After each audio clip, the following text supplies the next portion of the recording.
remember things. It's more than just void, darkness, unconsciousness. The mind does work. There are images, patterns, things to recollect. It's not just the long, deep sleep that comes when the fear has left. The cold is felt, the slipping away of feeling is noted and then succumbed to. The mind functions. Time is distorted, jumbled, telescoped, accordion, but there is a sense of time even so. And I remember things. I remember the way it began. I remember the way it was and it was and it was and it was in the beginning. Daddy, I think he's lost his mind. He's never been like this before. Tonight he was almost raving. What did you say? Oh, crazy things, that he's some kind of a spaceman and that they're taking over the Earth and that we're all going to die.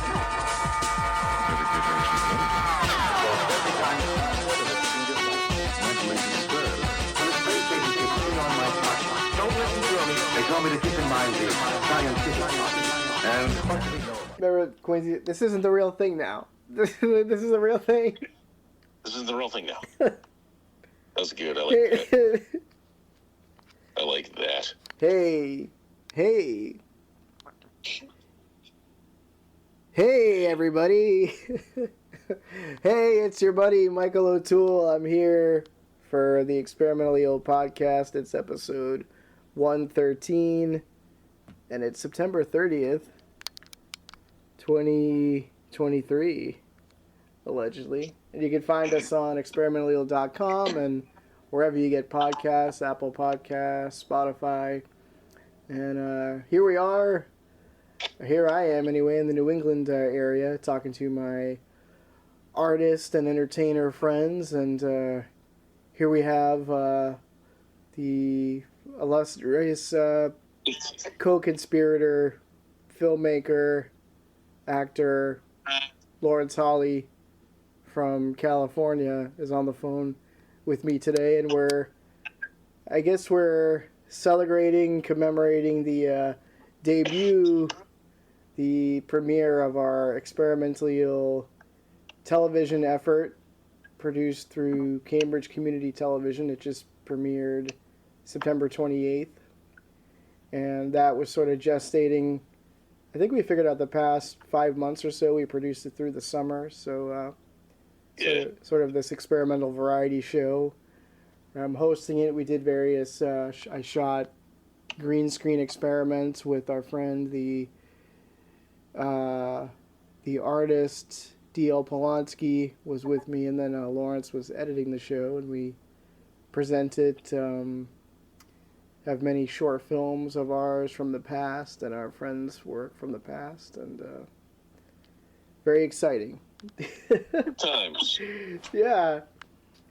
So, that's right.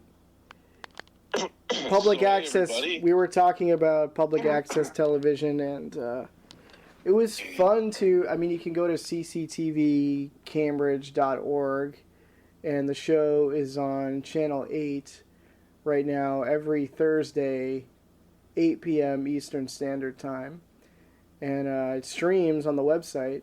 But then if you're in Cambridge, Mass., you can see it on cable TV. So I went over to the outside of the channel in Central Square in Cambridge, and they have the TV facing outside of the window. So I was just there like a lunatic taking pictures and video of it was me and my friends, broadcasts out to the street and stuff. So that was kind of fun, There's still kind of a novelty to being on actual TV and, concurrently online and stuff too.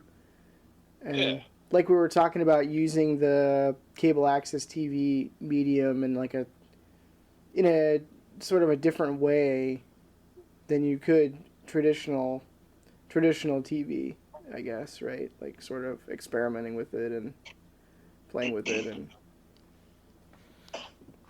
that's the point. Mm-hmm. It's public access. Mm-hmm. You're supposed to get on and when Mike is saying, like we were talking earlier, this is before the show, Mike and I were just kind of going over our experiences in public access television throughout the decades, which Boy, Mike, I think combined, if we're to combine our years in public access, I think we have. Well, how long have you been doing public access for? Well, What in was some your way, starting year? Yeah, it's like 2002 or 3. Yeah, I think All right, it's like so you 20 started years. 2002. I Yeah. started 1997. So, boy, holy Moses here. What was that? Like a little bit over 40 years. Mm-hmm. Oh, and I'm still a young man. So our combined experience in public access TV is like 40 plus years. And we were just kind of, before the show we were talking, we were pooling our experiences together, kind of like things we learned, things we've discovered. And here it is. Here's the thing about public access is you don't need a lot of the reasons why like your average Joe gets involved in public access is because it's the old school glitz and glamour of being on television. It's like it's like this it's like this vestigial limb that we know, that we really and truly no longer need, because the glitz and glamour of television, getting on TV, has long since been replaced with with YouTube. YouTube democratized. Is the word democratized, Mike? Yeah. Or is it Am I saying that right? Yeah. YouTube democratized and kind of like it took TV down a peg. Once anyone could get on from like any device, if you, in the early days of YouTube, if you had a camera and you had some know-how, you could work your way onto the site. Now, everybody has a camera. All you need is a phone. So, however, there is still that glitz and glamour of being on TV, and that's kind of, it's the fun of public access. But I think, Mike, you would agree it's also kind of a trap. In some ways, but I think I remember when one of the channels we did things at, New TV in Newton. I remember Walt, who was the programmer there at the time. I remember him saying to me, and this was like early 2000s, but he was, as people were probably talking to him about sort of the nascent like internet video and things like that at the time, and he was still explaining it like, well, the internet is a pull medium, and TV is a push medium, where it's like, it was still, like with the internet stuff, you still have to go and like type in the site, or you have to like know what you're looking for, type in what you want from a YouTube video or something.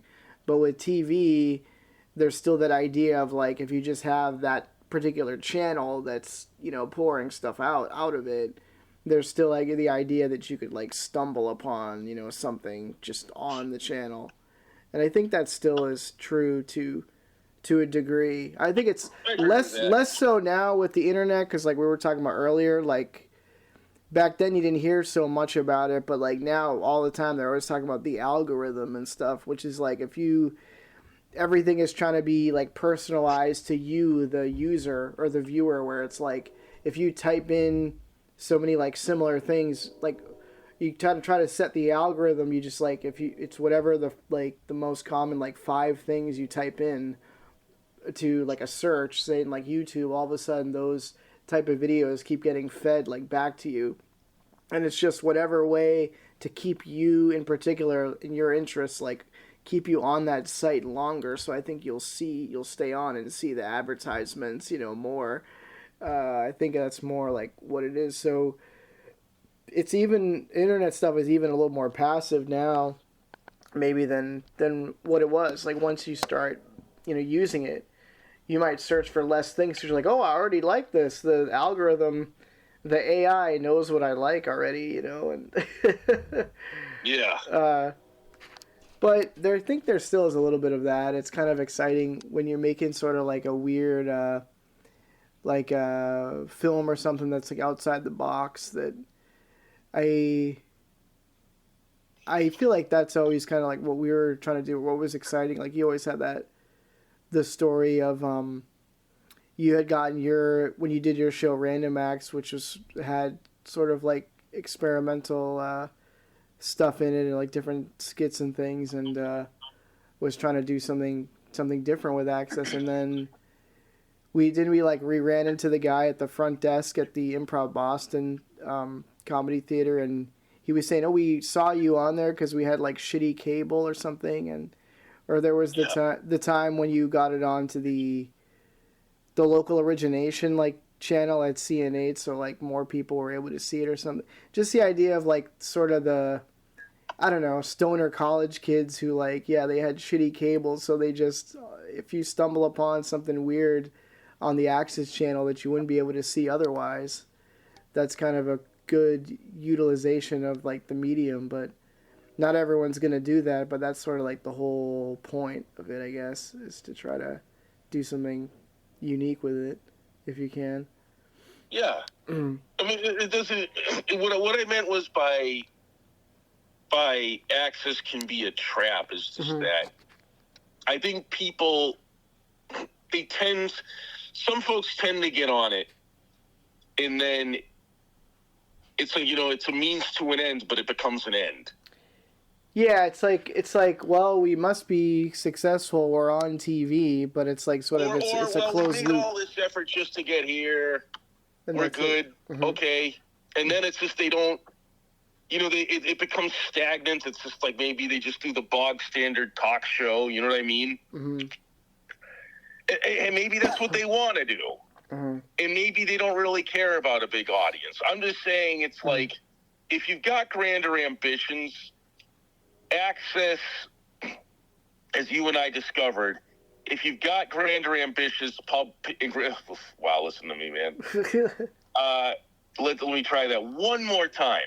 As you and I have discovered, if you're like, the movie maker type, like we are, weird video makers, weird content creator type, Access isn't the destination. It's one of the destinations. Mm-hmm. You know what I mean? Yeah. And that's what you've always got to keep in mind. In that, if you get a station that's as progressive and user-friendly as CCTV is, you have a greater chance of being seen simply because, as I said earlier, you can make more shows and they'll put them on. Yeah. Because you want to be seen in public access TV.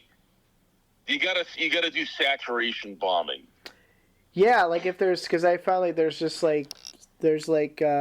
sort of the drawback with public access is since it is sort of like a catch-all, anyone can come in and make anything. It's like you might have like the cool weird art show, but you're playing like in between like a gardening show and like a cooking hour or something. You know what I mean? So you're not necessarily going to get like overflow, audience from that. Or like what I found is like sometimes if there's like big gaps in the schedule, like sometimes I thought they're like by the cable company or something, like back in the day they were like required to show the community bulletin board stuff like for a certain amount of time, each day, or like where it would just show a graphic that would be like community announcements or like the TV schedule or something.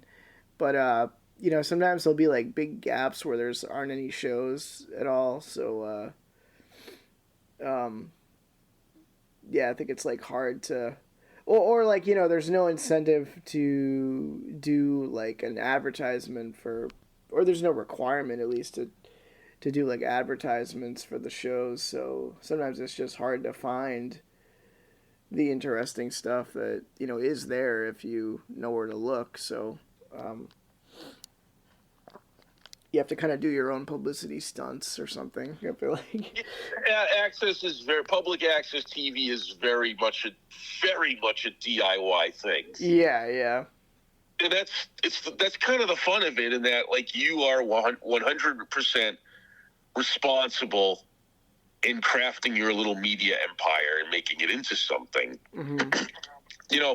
A good public access studio will not get involved in the production of your show. I think that needs to be said. Yeah. Because, and how do I know this? For the one person who's saying, "Oh, Lawrence, how dare you speak with authority about these?"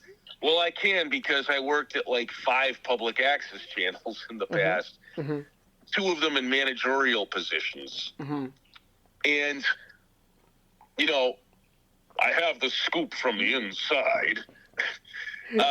Is that the way public access really supposed to work is that the people working there are supposed to be hands-off regarding the production of shows. You know that, right? Yeah, I mean, I think the primary component was always supposed to be like education. Like, you come in, you play. Sometimes it's either like a cheap fee, or back in the day, some places were free for membership and for the classes. And then the idea is like we offer it to the public, the immediate community, and the stuff only gets shown within that specific town or city.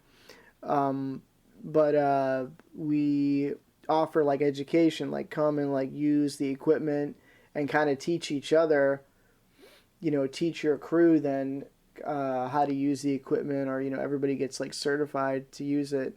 And then it's all supposed to be like self-contained, like all like volunteer run and like member run. And you had instances back in the day, like at New TV and Newton and stuff, where there'd be, there's the public channel, and then there'd be a couple of other channels, like just the city government stuff, or just the school-related content, or the town meetings and stuff that the staff would be required to produce for those channels. But the public access channel was just supposed to be just for anyone walking in wanting to make something, and it was supposed to be their own thing, like warts and all, like.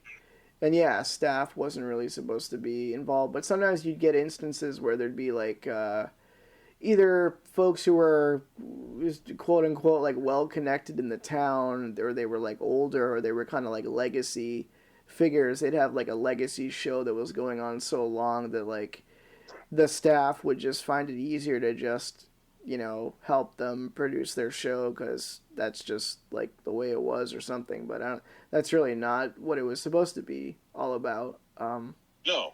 So.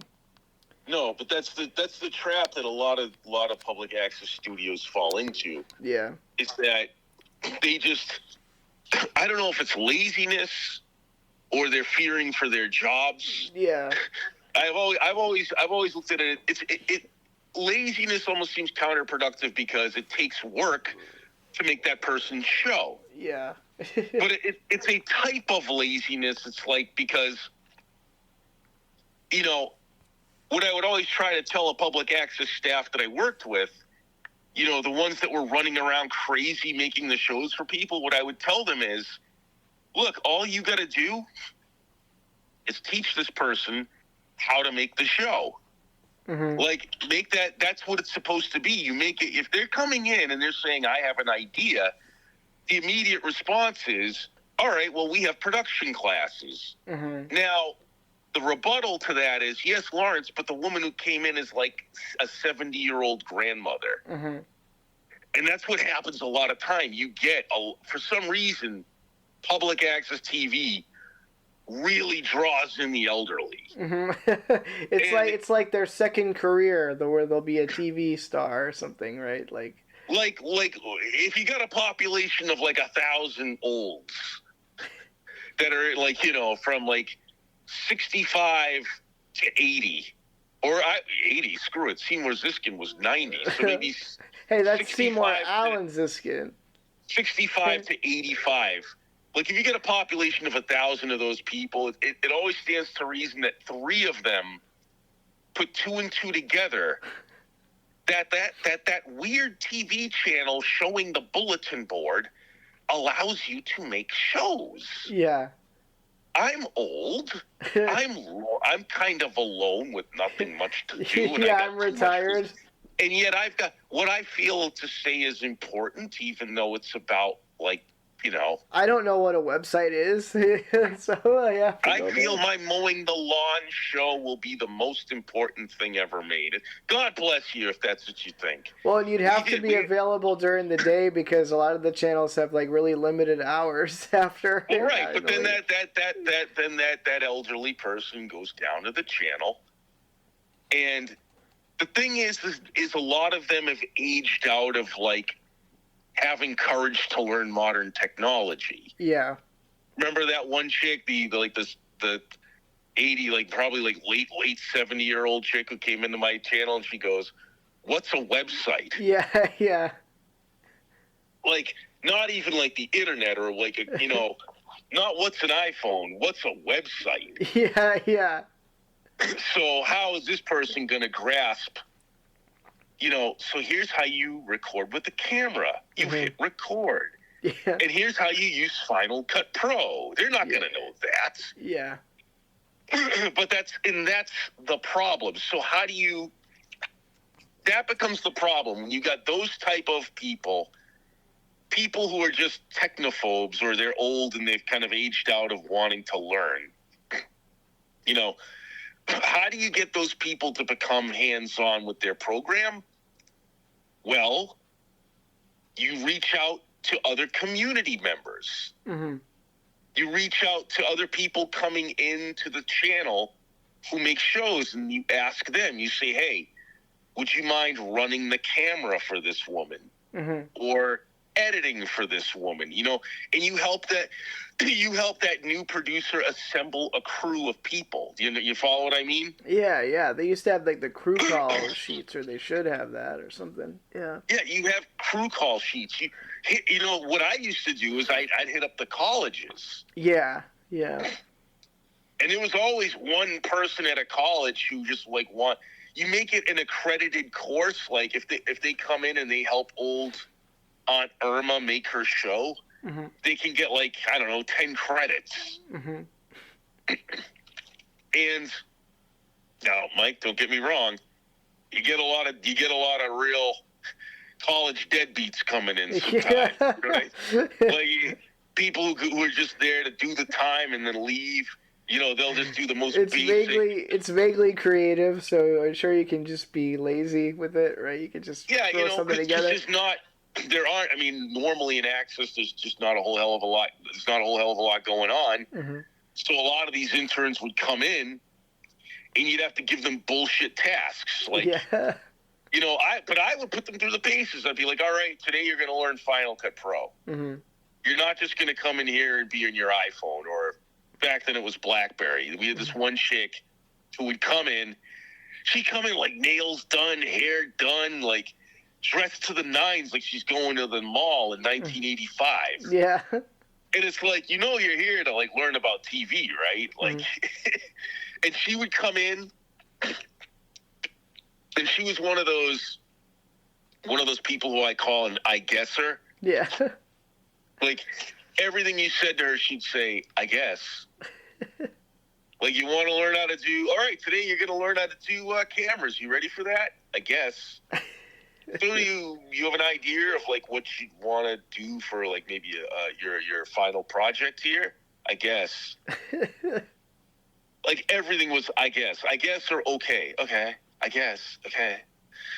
And this chick, if you didn't give her something to do like immediately, she would, the moment she'd get in, you'd look around for her. You couldn't find her. So you'd have to hunt and listen for her. And then you'd hear typing, right? Mm-hmm. She'd be like in the broom closet, sitting there typing away in her BlackBerry. In the broom closet? Yeah, just hiding and shit. Or she'd be like way in the back storage room. Mm-hmm. And it's like, what are you doing? Oh, nothing. Is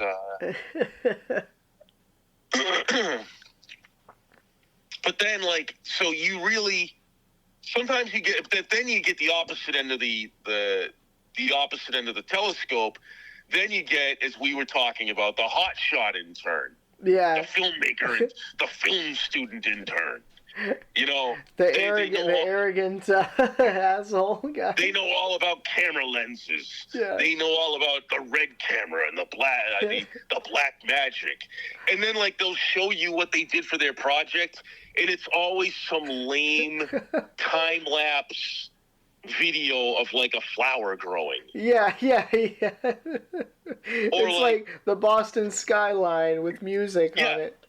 Yeah, Boston skyline with, like, Coldplay playing under it. Yeah, right. And it's like, I used a something lens for this, and I stood there for hours, and then, like, you follow up with these people. All right, where do they go after college? Oh, working as a telemarketer over at, John Bosco's car insurance. Mr. Spielberg. But that's the other type of intern you get. Oh, I can do all this with my eyes closed. And then I would say, all right, go ahead. Mm-hmm. And they go in the studio and they'll, how do I turn on the cameras in there? How do I, the lighting grid? Where's and I'm like, oh, I thought you knew everything. Mm-hmm. And then you see what they do, and then, like, I had one producer. I had one of those interns help out one of those old people, old producer types. And then that old producer type came back and complained. Yeah. Oh, they were arrogant. They weren't doing the things that I wanted to do, and they didn't know how to do. Yeah. And I'm like, okay. So, long story short is, if you're working at Access, you have to be hands off, but you got to find ways to help these producers build a crew so they can be self-sufficient. I hope I got that across and I wasn't too rambled, because if I was, God help us all. But let's talk about Experimental ILL, the TV series. Go ahead. I mean, take it away, man. Well, I mean, I think people know by now, if they've seen our ads that have been posting extensively on social media. Of course, as we said in the last podcast, I often heard from our documentarian friend Rod Weber that you could get Danny Trejo, and 10 years later, I did get Danny Trejo to do a promo for our show. Myself and Dio Polanski went to the Fan Expo Boston Comic Con and got Danny Trejo, the Machete actor from Machete and Desperado, and DL always mentions Breaking Bad. I guess he played like a bad guy that got his head cut off, stuck onto a turtle, and they stuck dynamite in his mouth and exploded his head off of the turtle and stuff. So that was fun. And what else? We have shorts from our friend James Bernardinelli that is doing this thing, the Zubs or something, which are these weird little blobs. He's like animated, and that's his own kind of thing. He's like it's like his own little franchise, which is kind of this cute animation he has. And then Tony Capes, who was he was from around here, and then he was from New England, and I met him from working with some friends of our filmmaker friend John Hartman. Tony had his thing, short we show in the TV show called Death Burger, about a guy who sees an ad for a burger that's so good it could kill you, but he tries it anyway. And we have the short from Chris Kegley and Goth Robot 2.0. Yes. What's that one called? And we could talk a little bit about that. That one is called... that helps make the movie. You think I'd immediately remember it. That is called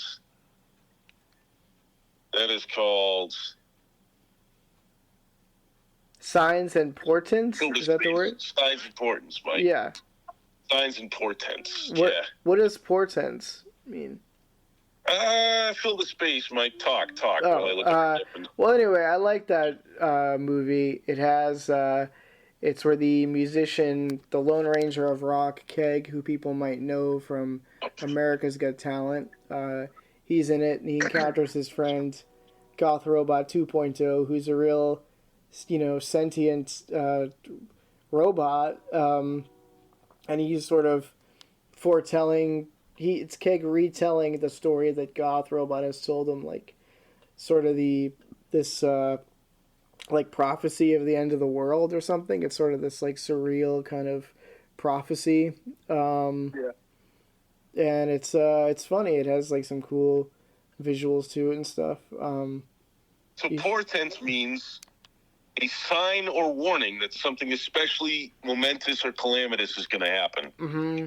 Yeah. So in other words, the name of the movie then really is Signs and Signs. You're Signs. right. It could just be That's portents. Good. That's good. Is that redundant? Portents. Yeah. Could have called it a day, but no. Signs and poor taste. It could be. That sounds like a DL pun. Yeah. Right. Portents, poor taste. We love you, DL. If you're listening, don't worry about it. But that has some cool music in it too. I'm not sure where you got that music, but I like that. And that's, you can get a lot of stock music on that Video Leap app, man. That's right. That's where it is. That's a one-stop. Are you using that, by the way? Or Yeah, that's where I edited. We could also mention earlier this morning I did an interview with our friend Hartley Plushaw for his show Active Radio on AM radio out of Lowell, WCAP AM. And he also had John McGinnis from the Screaming Ostrich International Film Festival on, and we were talking about stuff like this. Like I have, doing the Experimental Eel TV show, you and I have been kind of collaborating through like Dropbox and stuff, and I did start using the Video Leap, and we shot a bunch of stuff. I shot it with DL Polanski helped me set up, and then I shot stuff with Hartley, who has like a very radio announcer-y kind of voice. If you have a favorite superhero like Batman or Spider-Man, Experimental Eel has Newsman is Hartley Plushaw, and who also helped us do some coverage at the Boston Comic-Con. But I shot him, he just like, I gave him some topics and he improv'd some of these kind of funny monologues, and one of the topics we did was artificial intelligence.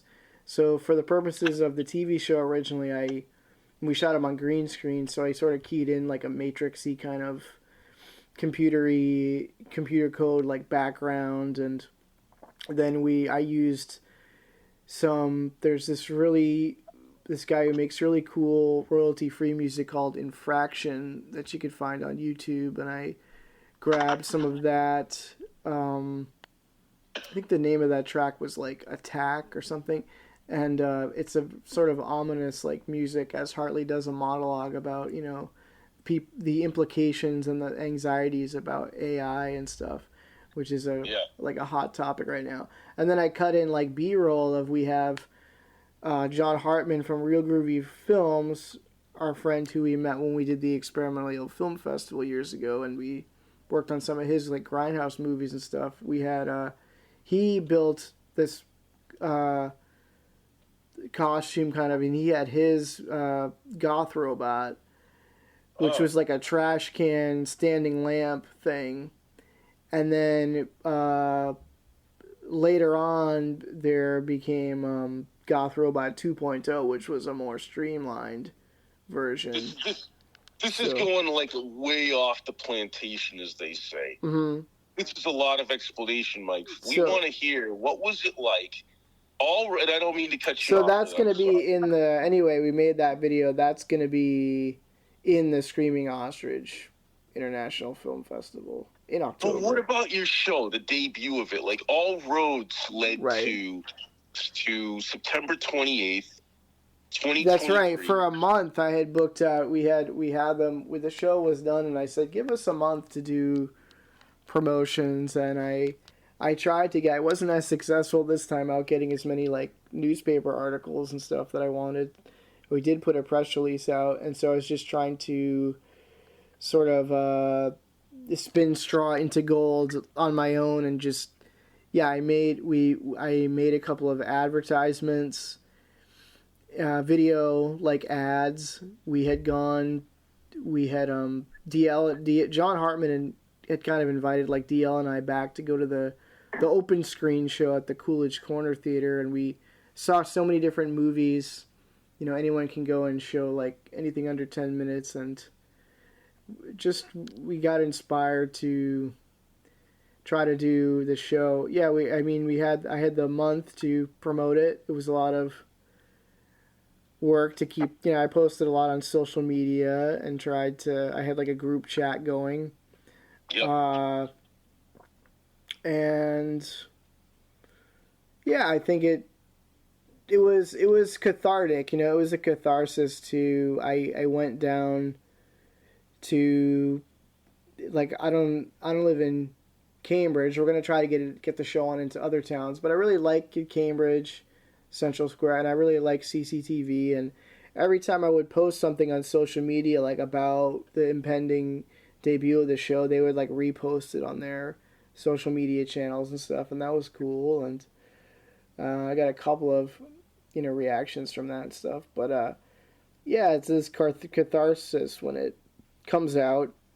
But then there's also a little bit of like a postpartum depression kind of thing, because it's like, well, then you're kind of like, well, now what? It just replays, more people can see it, and we're working on, the next show. It's like on to the next one, and there's that big Comic-Con, episode we'll work on and stuff. But it was still exciting. I think it's like kind of a bucket list thing, like whether you have some big grand ambition or a small thing, you got to kind of do them all, and you should enjoy it for what it is. And I put out an invite in the group chat we have, hey, if anyone wants to come and watch the show play out, and then we'll get something to eat. And it was just me sort of in Central Square, like watching myself and my friends like play out from the TV screen, and I'm just like standing there and making videos about it and stuff. But it was still kind of exciting. It was still kind of fun. You only get that one, first time to say that this is out there. So that was kind of, I enjoyed it, and it's still kind of exciting because I think, being interested in kind of that like underground video thing, or trying to like, in the absence of like an algorithm, like in the real like physical world or with like traditional media, when you would stumble upon something, it's because you like literally stumbled upon it. It's just, so I think back in the day, like you'd hear about these video collectives or like a video gallery or, weird art collectives and things where like the only way you would experience this stuff is to just word of mouth kind of thing, or just you happen to have to be there. So it still kind of has that appeal or that kind of like feeling, or CCTV has pretty much up to date equipment and everything, but somehow still like with the little flat screens they have out on the street, it's a little bit grungy a little bit still. There's something like a little bit like DIY about it that's like kind of cool, and that, I don't know, it was just interesting, like in its own way. And I think it is, reaching people out there in some way that they may not be compelled to like track us down, in the way that you would like, that you would see like in the movies or something. But people are more passive about things, I think. But it's kind of cool that you get out there in that way, and the fact that it's free, essentially free. I mean, the membership is not that expensive, so and yeah, like if you combine it with the more modern technology, the fact that you can just edit stuff like on your phone now and stuff, and it's pretty interesting. I think the technology is like, that part of it is still like interesting to me, and right now I'm just trying to like refine, I guess, the message in there, or if there is a message, or if I think right now it's just fun and it's just entertainment, and it was things that maybe like Hollywood level stuff would like take for granted, we're still having fun with. Like back in the day, I remember DL would make movies and had a couple of characters that would fly across the screen, but we were having fun with that. Like I think you were kind of encouraging us, because CCTV has like a big green screen that hardly anyone seemed to use, or what they would do is probably like have a talk show and have somebody just like sit in front of the screen. So the green screen is like the weatherman thing where, you can put a different background behind the person. So, if you, like, we took a couple of chairs and threw a green sheet over it, laid across it, and we're in front of the green screen. So, like, you can key in, you put us in the clouds, in the sky, or we had Hartley doing his audio level check, like, on Mars or something. And, like, that's kind of fun. And in between other people's, kind of funny, like, short films and stuff. And it's cool to encourage other people to contribute to it, because then they get invested in it too, and they help you promote it, then promote the show itself. It's interesting still. So, and then we tried to, like, up our game, right? Like, we tried to get that celebrity inclusion or the celebrity endorsement with Danny Trejo, and then of course we already had some footage where some people might know the performance artist and the presidential candidate Vermin Supreme. He's got the boot on his head and stuff. And there's a famous clip where I was playing a character in one of John Hartman's movies where Vermin Supreme attacks my balls. So of course we always have to replay that clip to infinity. So yeah, I think it's fun. So, we're not pulling any fingers. Mm-hmm. What do you feel are some of the, now that you've done the Access thing in full, now that this is your third show you've made for public access, actually. Insubordinate was your first. Solipsist Dispatch was your second. And Experimentally Ill is your third. Mm-hmm. So, now that you've been to this channel, that channel, can you kind of describe a little bit of what a public access production experience is like dealing maybe with people who work at the channels? Sometimes maybe they don't follow through by putting, like, right titles in files or whatever. Like, what are do you find that channels are encouraging? Like, do you find that the staffs at the channels are encouraging or apathetic, or a little of both? Yeah, it's and like, we're not talking CCTV. CCTV's been really good. Yeah, like other ones you've encountered. I think it's like a mix. I think it's fair to say it's like a mix. Sometimes it seems more restrictive than otherwise. It's a mix, because you have people who they either really want to, like, justify their job, or they want to act like, or they want to make it seem like more of like a mainstream channel. They want to act especially professional and run through a lot of protocols and things that ultimately at the end of the day, if you're trying to encourage people to be creative and to, like, generate something and to keep coming back and volunteering their time and energy, like, the fact that they kind of make it more restrictive is sort of counterproductive. And then the other side of it is, like, the opposite end of that, where there is kind of people who just, like, don't really give a shit, or are kind of, like, lazy about stuff, or, like, willy-nilly about, stuff. You get those people who, like you say, brag about their technical skills and then, like, fuck up your audio or whatever.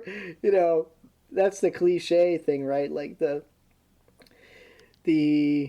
kind of the Wayne's World thing where, like, the production values are sort of like all over the place, or they're not that great or something.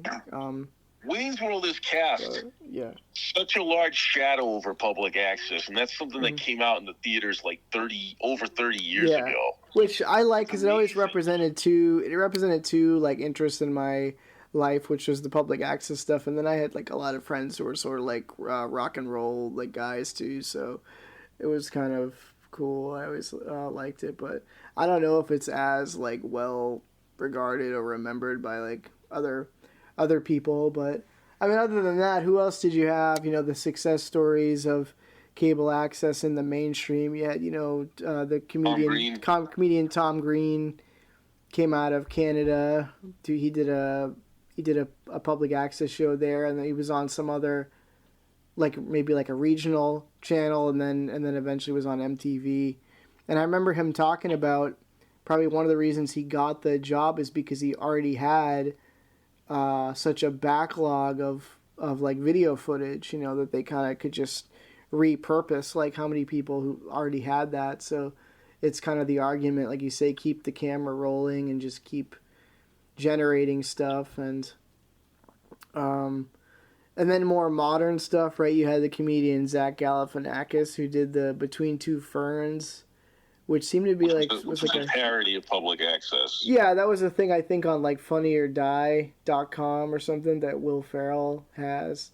And then they did make a movie version of that was on Netflix. That the public access movie thing in Hollywood is always like, what would happen if you took these guys, like Wayne's World, they do a show out of their basement, and what happens if you made it like Hollywood? But I appreciated the details in, like, because Between Two Ferns was kind of like that too. Like, I think they go to Hollywood or they do something, but Wayne's World was interesting the way it was done, not only because I think the director Penelope Spheris had a particular eye towards like what real kind of like metalheads were like, and also they don't really do the thing of like taking them right from the basement to Hollywood. Like when they're supposed to be in Aurora, Illinois, and they have Rob Lowe's character Benjamin as like the producer that kind of discovers them, right? Because they want to. And by the way, we kind of knew a guy like that, Benjamin. Yeah. But this is a guy who ran one of the studios. But go on. Yeah, they wanted to be all sort of highfalutin and stuff. But they, with Wayne's World, they don't go right from the basement to like Hollywood. They have them go. I think it's like a regional cable show. They say, oh, this is going to broadcast in all of the Chicagoland area. So I did appreciate that detail too, like where it's a little more realistic in that way, like that, if there was a show like that, that's more likely like what it would be, right? Like, like maybe we'd go from an access thing to like you'd be like late night on like Channel 5 or something in Boston, or so you wouldn't like immediately go to some like huge network like thing. So. I just think, I took a screenwriting class at Grub Street in Boston, right, and I was kind of writing this script that had stuff about cable access in it, and it's one of the kind of more like hipster people in the class. I don't know they were even like particularly young, but I just think the idea, they're trying to be current with the times, and it's like, who does cable access anymore? I think it's considered outdated or anachronistic, just like kind of what you're saying, like by its nature and stuff. But I just think there'll always be some kind of. But they don't but then again, my rebuttal to that, even against myself, is public access is, you also have to think of it like a cup that you can fill anything with. And you got to look at it as in the abstract. What do you have? You have a studio. If it's a well-stocked place, usually you have a production studio with decent cameras and video editing bays that, like, have Apple, Macs or whatever. Yeah. Where you edit on Final Cut Pro. So that's the abstract. You have all this equipment. Yeah, it's just there. If people put two and two together, they can realize, well, I don't just have to put this stuff on the air. It's not like you're going in and you're shooting on VHS tapes. Yeah, it's like malleable, what you get. These are they're just cameras. It's cameras in a studio. Again, like I said before, if the place is designed well. Yeah. Because, there are some studios you go in and the town doesn't give a crap about funding it. Or any of like the like bigger media companies don't give a crap about helping to put, because like normally like a public access channel, I think the way it works is it gets some funds from the town, and then from the cable, and then it gets some from the it's I guess law that it gets some from the cable provider. So like AT&T or Verizon is got or Comcast or whomever is going to kick in a little bit of the funds. And in some cases, the studios are owned by the big media like Comcast or AT&T. And usually what happens then, you got to worry because a lot of the big media companies want to shut down the cable access studios, but I digress. Mm-hmm. There's always the threat of that, it seems like, but... I was dodging that left and right until I finally got to like a town-owned public access channel, and at that point I was kind of safe for a while, job-wise. But, yeah, like long story short is... My first 2 jobs in cable access, both of the channels were owned by AT&T. And AT&T went on a Jason Voorhees, like, killing spree, getting rid of all their public access assets. Mm-hmm. So what they would do is, if AT&T essentially owned and operated the channel, they would get rid of it and then leave it to the town to run. Mm-hmm. And then it was the town's, the town had to decide, okay, well, are we going to do this? Are we not? But public access is a requirement, but a lot of people wanted to get rid of public access. It was a whole thing. So the first 2 channels I was at, both of them were owned by AT&T, and both channels were shut down within a year of me being there. Mm-hmm. And they fired all, like, when AT&T would do that, they would also fire all the staff, fire everybody, to shut the place down. And then I finally landed a gig working at a regional cable channel. But we're not talking about this. See, now I'm going off the... It's a lot of information. Is that you get into a public access studio, hopefully the place is stocked with good equipment and a staff who actually gives a crap about, like, teaching people. Or at the very least, the staff gets the hell out of your way and lets you do what you want. Mm-hmm. Because a lot of these, some places, the staff will try to, get involved in your show, and they'll give you mandates and guidelines. And, like, there's some channels that will actually screen your show before it goes on. Mm-hmm. Which is... It's counter to what public access is. They're not supposed to be the arbiters of how like what you're going to do with your show and how it's going to be done. Yeah, it was supposed to be like a soapbox and like a freedom of speech thing. And I remember the late Paul Berg from New TV was big on like the Mass Access Board, and he was working with the Alliance for Community Media that we won a couple of awards from and stuff. That's like the overarching branch of, people like advocating that this stuff, stick around, and the positives of it. And yeah, it was supposed to be freedom of speech, like a soapbox. Like, I remember Paul saying, like, the extreme case would be like if you had like a hate group like come in there, like Nazis or something came in, we couldn't tell them not to do a show, but we could tell, if the next person could do a show like as a counter argument to them or something, which I just think, especially nowadays, I just think a lot of places wouldn't want to take on. But that basically just to say that, they're not supposed to dictate what your content is, Maybe they would play it after hours or something, but they couldn't like ban you from, unless it was, I don't know, outwardly violent or like pornographic or something. We had like some basic guidelines. Yeah. Like, nothing that harms the children. Yeah. Nothing that harms the children. Nothing that harms animals. And no calling out violence on anyone else. Mm-hmm. Like, all right, you're a hate group. You're not going to go around saying, all right, kill the other people. You know what I mean? Yeah. You get on, you can talk about your thing, whatever, mm-hmm. whatever whatever topics you want. But when you start calls to violence or like doxing someone or, mm-hmm. obviously all that stuff is just not going to fly. Yeah. But other than that, the way it's supposed to work is, all right, operate within the guidelines. You make a show, you hand it in, we give you a time slot. Mm-hmm. I'll call out this particular channel because who gives a crap? Mm-hmm. And this was years ago, so I think maybe by now they've changed their tone. Mm-hmm. But Waltham, Massachusetts public access were one of the worst of the worst. Mm-hmm. Because I remember when I was doing my show in the mid 2000s, I was trying to just bring it around wherever I could. Mm-hmm. You know, this is the days before you could send a video file.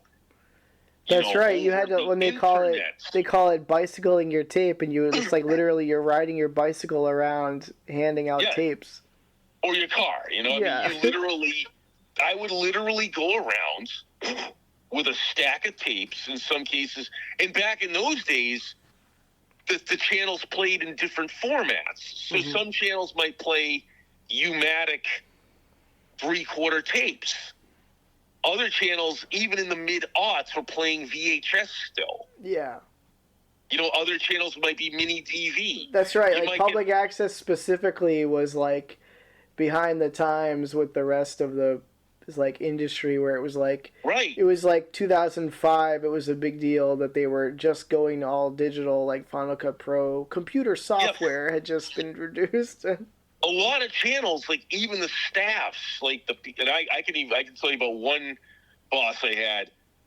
There was this one boss that was totally resistant to the whole Final Cut Pro thing, and it was just because she was afraid to learn how to use it. Yeah, and there had already been movies made with it and things. It's like you can do what you're doing so much easier. Like she was using like the old linear editing system, like 2 tapes with dials, and you had to like rewind it, and I'm like, that's right. You know what? Like with Final Cut, you can just upload your footage, and it's just on a time. But anyways, I digress. So, Waltham Public Access. Here's what you call a crappy public access channel in regards to getting your show on the air. The way it would work with those guys is you become a member of the channel, right? You'd have to go through all the orientation. Like learn how to use the studio, learn how to use the editing software, right? Learn all this stuff. Then, then you've got to actually make your show for however long that takes. And then guess what happens after you've spent all that time? Oh, that was the thing. It had to be reviewed or something, right? Your final product couldn't just be put on the air. You couldn't just hand it to the programming guy and she or he will give you some time slots. No, your program would go before the access board. Yeah. A committee of like 5 people and these aren't like showbiz or creative types. Yeah. These are like, it's all a matter of taste. Like local politicians and housewives and crap. Yeah. Like who, it's a housewife who's got a husband who has a good job, so she needs something to do during the day. Right. Oh, why don't I go play a TV executive? Right. Like, that's what it is. You know what I mean? Yeah. So then my show, weird, avant-garde, crazy crap made by a brown person. Right. The show has to get up in front of the board. Yeah. And then if they don't like it, it doesn't get on. Mm-hmm. All your work. So you just spent all that time becoming a member.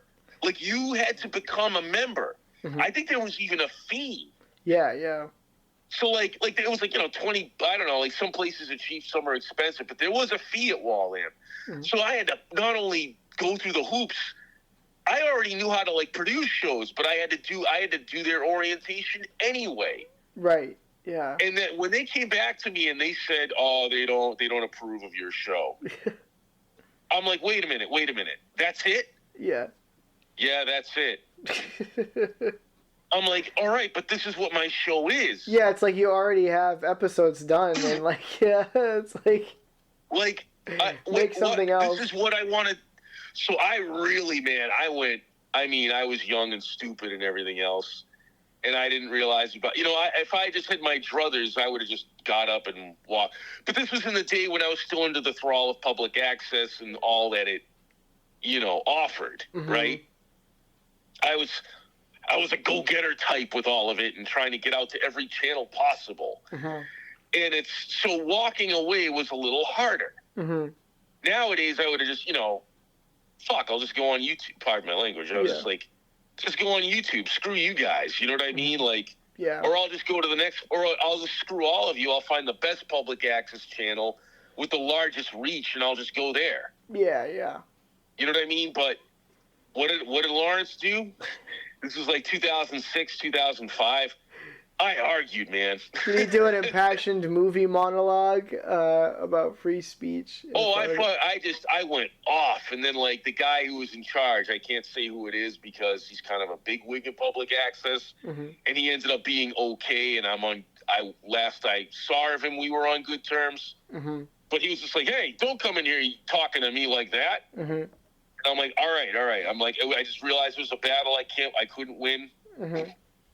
I'm like, "Hey, man," he's like, "These are the rules, and this is how it is," is what he said. And I'm like, "All right." I go, I'm just telling you that's counterproductive. I'm like, and it's also a complete waste of a person's time. Yeah. To go through the whole production. I go, all's fair. I go, it's just a waste of a person's time. I mean, you had me go through orientation, this, that, the other thing, only to have a committee turn it down. I'm like, that's not public access. Yeah. So they're like privatizing it. Then the other channel was Milford, Massachusetts. And I don't know if I would think that the guy who worked there, I don't think he's still there anymore, man. This was like, again, 2005, 2006. But I remember I had a song, like a parody song, where I said poop in the song. Yeah, poo, I like thought. Not the S word. I said poop, like the word poop.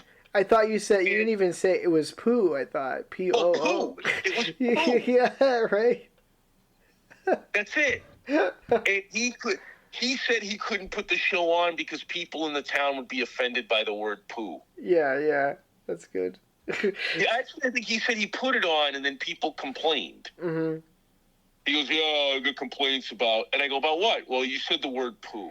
And I was like, "You have got to be kidding me." Yeah. Like, and that was a really kick in the balls because at the time I lived in Waltham and I had to, again, I was bicycling the tapes. Remember now, we had to go physically hand the tapes in. Yeah, it's like so physical effort. Milford was like an hour drive from Waltham. So when he said that, I was just like, man. What I ended up doing was I ended up being like, all right, screw it. Why are we going to go to the little podunk towns? Why are we going to go to these little towns? Like, why are we going to go to all the little towns where they got all these weird friggin' rules? Let's find the best ones, the ones with the largest reach and the ones that are the most user-friendly. Yeah. And for me, that was, back in the day, the best public access stations in Massachusetts in the circa 2005 to 07 were CCTV Cambridge, which is where you are, New TV in Newton, and I think Brookline was pretty good before it was BATV. Brookline was another one that was kind of okay. And then I had a friend at Arlington TV who would just throw my show on because he was a buddy of mine. Yeah. But, yeah, like New TV Newton. Newton is I think Newton's a city, actually. I don't think it's a town. Yeah, it's a city, so yeah. So Newton is a great channel, very user-friendly. I mean, the people who ran it at the time were jerks. But at least they operated fairly, like where they were just like, just give us your show, we'll put it on. Yeah. Wasn't that what the guy said? Like, you hand me the show, I put it on. It's like... And I was all shell-shocked at that point after being rejected so many times. Yeah. I'm like, wait a minute, you don't need to do... He goes, hand me the show, I'll put it on. That's how he talked. Yeah.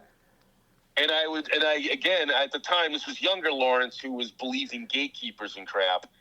And I was like, yeah. You had like... Hand me the show, I'll put it on. You have to imagine Lawrence at that time had like an Ed Wood like gleam in his eye about the whole thing. Like, movie magic, TV magic. TV magic. I was all about, the more towns I get on, Yeah. With my show where I talk to a Kermit the Frog puppet. Yeah. Like, And you talked to the camera a lot while driving and complaining about drivers and stuff at that time. Which was kind of revolutionary. Yeah. If you think of it in terms of TV shows, Mm-hmm. and there wasn't, YouTube wasn't quite a thing. It's even showing before YouTube. Yeah, it's showing the everyday kind of video diary, the everyday struggle of the common man. My show started in July of 2000. Uh-huh. And it was on new TV from that point. So, there wasn't not to sound like those old people who bring in the tapes and go, "You've never seen anything like this." But I mean, on public access, there really wasn't a whole heck of a lot like that. Yeah. So and I was getting people noticing it and being like, "Wow, that's a really weird show." Yeah, because it's like you could do stuff like that, but people weren't doing stuff like that because they just see the town events and the talk shows, and that was kind of it. It seemed like. I mean. Yeah, my goal at the time was to make like a video, kind of half video diary of my whatever, of me just going on and talking about whatever and doing kinds of weird things, and then interspersing it with, odd vignettes and stuff. Mm-hmm. But the point is that going back to you and going back to our current thing is, you got for your public access, for a person's public access journey to work, they have to find the right channel and then always have a goal of going beyond that by not only having your show show on the channel, but put it on YouTube. Mm-hmm. Do Lawrence a favor and at least put your show on YouTube as well. Mm-hmm. Because if you're going to go through all that effort, why not, as George Carlin would say, take a damn chance. Yeah. You're going to get even more eyes if you put it on YouTube. Like, even if the eyes are just 10 more, well, there's 10 more. Mm-hmm. And you're smart. You have a website. Yeah. You So actually it's have like a website. Utilizing the website, yeah.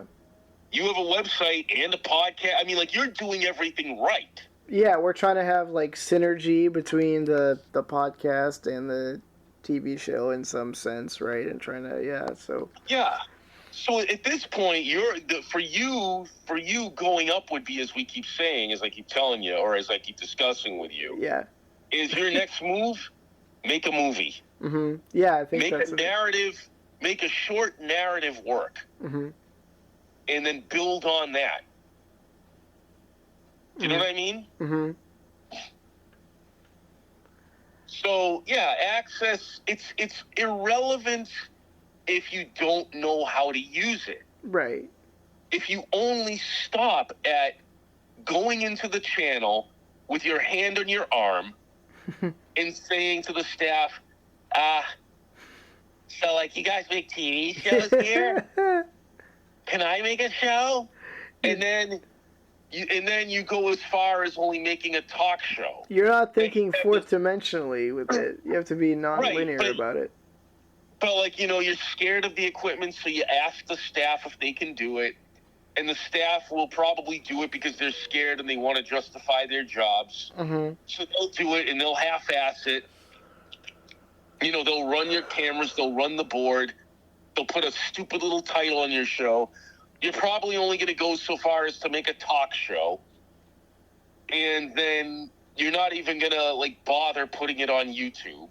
Mm-hmm. And the show's just going to live and die there. Mm-hmm. But then again, you know what? I've seen mediocrity succeed. Yeah. Like that show, the Books and Authors show. Yeah. Books and Authors. That's a real riveting title. Yeah, right. It's always very basic titles, very serviceable titles. That was like a show that was, believe it or not, it had sort of a, kind of production weight behind it. Mm-hmm. Because it was run by these two chicks. And then inexplicably, the two chicks are kind of doing a divide and conquer thing. Mm-hmm. Where they're like, okay, you go handle these channels. Mm-hmm. And I'll go handle these channels. Mm-hmm. And they would kind of cross-collaborate, but they would end up making like different versions of the show for different channels. Yeah. And it's like, and how do I know? Because the show was titled differently in their respective towns, even though it was the same show run by the same women. That's good. So it was like, I think it was, one of them was called Books and Authors, and I think the other was Authors and Books. It was either like, it was something stupid like Books and Writers. Okay. And I'm like, wait a minute. And then I would see in the credits, co-produced with so-and-so. Yeah. And I would go to the one woman, I'd be like, wait a minute. You work with what's-her-face? Well, yeah, we both do this. We both produce this show together. And she does it in these towns, and then I do it over here in these towns. And I'm like, wait a minute, though. I go, why doesn't one of you just... I'm like, wait a minute, how do you both work on the shows together? And what it was is they would help each other get the guests. Uh-huh. They would each work on, okay, I'll help you get authors for your show, I'll help you get authors for mine. Mm-hmm. And I'm like, what I would say to her was, well, why don't you just both pool your resources into making one show? Yeah. And then you go to different... now you're only working on one show versus two different ones. And then I stopped. Mm-hmm. Because the woman was looking at me with the deadest eyes imaginable. And the greatest thing that ever happened, and one of the best victories I had at Access, was the day I told that woman that she had to produce her own show. Learn how to do it. Mm-hmm. Because up till that point, the staff was doing it. Mm-hmm. She was just this dead-eyed husk that would come in, sit in the chair, get mic'd up. As our buddy Dave Young would say, she'd play Hollywood. Yeah.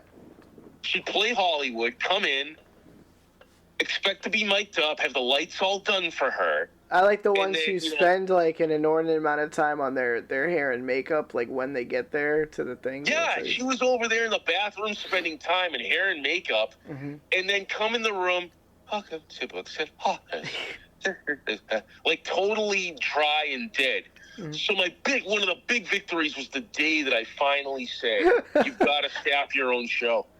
Yeah. You're going to have to learn to you have a month to learn how to run the edit systems. You got a month to get a crew. Mm-hmm. You've got a month to learn how to do the cameras. Mm-hmm. At the end of that month, if you haven't done that, your show is just going to go, we'll rerun your show for a while, and then we're going to just stop showing it. Mm-hmm. And it was watching her melt, watching her short circuit. I can't find people to do this. I can't do that. I'm not going to do that. I guess I just got to stop the show. That was it. Wow, what a fight they put up. That was it. That was it. And we never saw her again. End of show. Yeah. But I'm like, God darn it. I should have done that from Jump Street. It's just like a vanity project for them. They just want to be a TV host or whatever, They just have like the but that's how we pruned. That's how we got rid of a lot of the chafe. Yeah. It's like we just I was the one. I asked my boss at the time. I said, hey, look, man. I said, can I enforce the producers to make their own stuff? Mm-hmm. And he goes, you're the studio manager. Yeah, that's good. And I go, okay. I go, are you ready? I go, if there's any backlash, I go, if they go to the board and complain, are you ready? Mm-hmm. He's like, this is what public access is supposed to be, right? Yeah. I go, well, why didn't you tell me this when I first got hired? Yeah, you were letting him do that. It's crazy. So public access, it's DIY. You're supposed to go in there, do it yourself. And if it flies or dies, it's on you. And you figured that out, Mike. Mm-hmm. So are you going to do my plan? What? you want to be seen more? Mm-hmm. Are you just gonna make more shows? You mean like you make like different series and then keep? Yeah, why not? Weird Al Yankovic UHF the fuck out of this shit. Right, where he was on all the shows to keep the. Well, when there's like a 4-hour block on our channel and stuff, it's like, yeah, if I sent them like 2 other shows that's just like a talk thing or a monologue thing, like behind a space background or something, I don't see why not. I don't know. I think we're kind of trying to focus on what we have. I mean, I'll try to edit some more stuff for the next Experimental Eel show. But I mean, what I could just do is I'm trying to get those ads on there, keep making some ads for it and keep getting those on the channel at least, because they're just rerunning the same ads like other people's ads. But I mean, what I could do is just put on like, we have your head chroma key. Yeah, just put a different background and. Right, I could just animate your mouth. Yeah. Go on ChatGPT. Say, type a half-hour script, monologue of talking about cheese. Yeah, and then just dub it in. And then I'll run that script through one of those AI, voices that, read the script. Yeah. You know what I mean? Yeah. And it could have, a voice filter on it, like a Johnny Depp thing or whatever. Yeah. And I run it through there, and then I lay that audio over your talking head. Yeah. That's your new show. That's right. That's your other show. Mm-hmm. Which will be called, Mysteries of the Cerebral Cortex. By Mike O'Toole. That's right. And the producer and then the people of the channel will be like, wow, Mike, you're really prolific. But in the meantime, they can see if you go to the Screaming Ostrich International Film Festival at the West Newton Cinema on Saturday, October 14th at 1 p.m. is my video Artificial Intelligence with Hartley Plushaw, which that's our own version of talking about the perils of AI with some robot actors. You also have your documentary showing, don't you? That's right. And then the following day, Sunday, October 15th at 1 p.m., I guess also at the West Newton Cinema, is the documentary block where you can see the the unauthorized Michael Phelan O'Toole. Wait a minute. TV. It's going to be at the West Newton Cinema? Yeah. On that screen? That's awesome. I think so, yeah. That's like an ancient cinema. Yeah. And I used to go there for you go there for in the 80s you'd go there to see the weird films. Yeah. Well, now we are the weird films. Now, Mike, you are the okay, yeah, that's right. They're going to go there to see you die by the Hoboken chicken explosion. Hey, that's the spoiler alert. Wait a minute. That's going to be... Oh, Mike. Hold it a second. It's an official selection of the Screaming Ostrich International Film Festival. It's the first time both a video that I shot, edited, and produced, and was director of photography for is going to screen, and then the next day a documentary about my checkered career. So wait, and Hartley's going to be on the big screen too? Yes, starring Hartley in the AI come video. on. I mean, is Hartley going to go with you to be... He said, see you at it. We're trying to get Hartley to be a household name. Yeah. Is he going to show up at this? There's only one Hartley Plushaw. Is he going to show up? He says he will, yeah. Oh, dude, that's going to make his day. Yeah. I mean, I hope, because Hartley, we love you. Mm-hmm. That's making my day, and I'm not even going to be there. I'm in California. Yeah, that's right. It was produced by Lawrence Hollie and also Whit Tolstoy was the producer.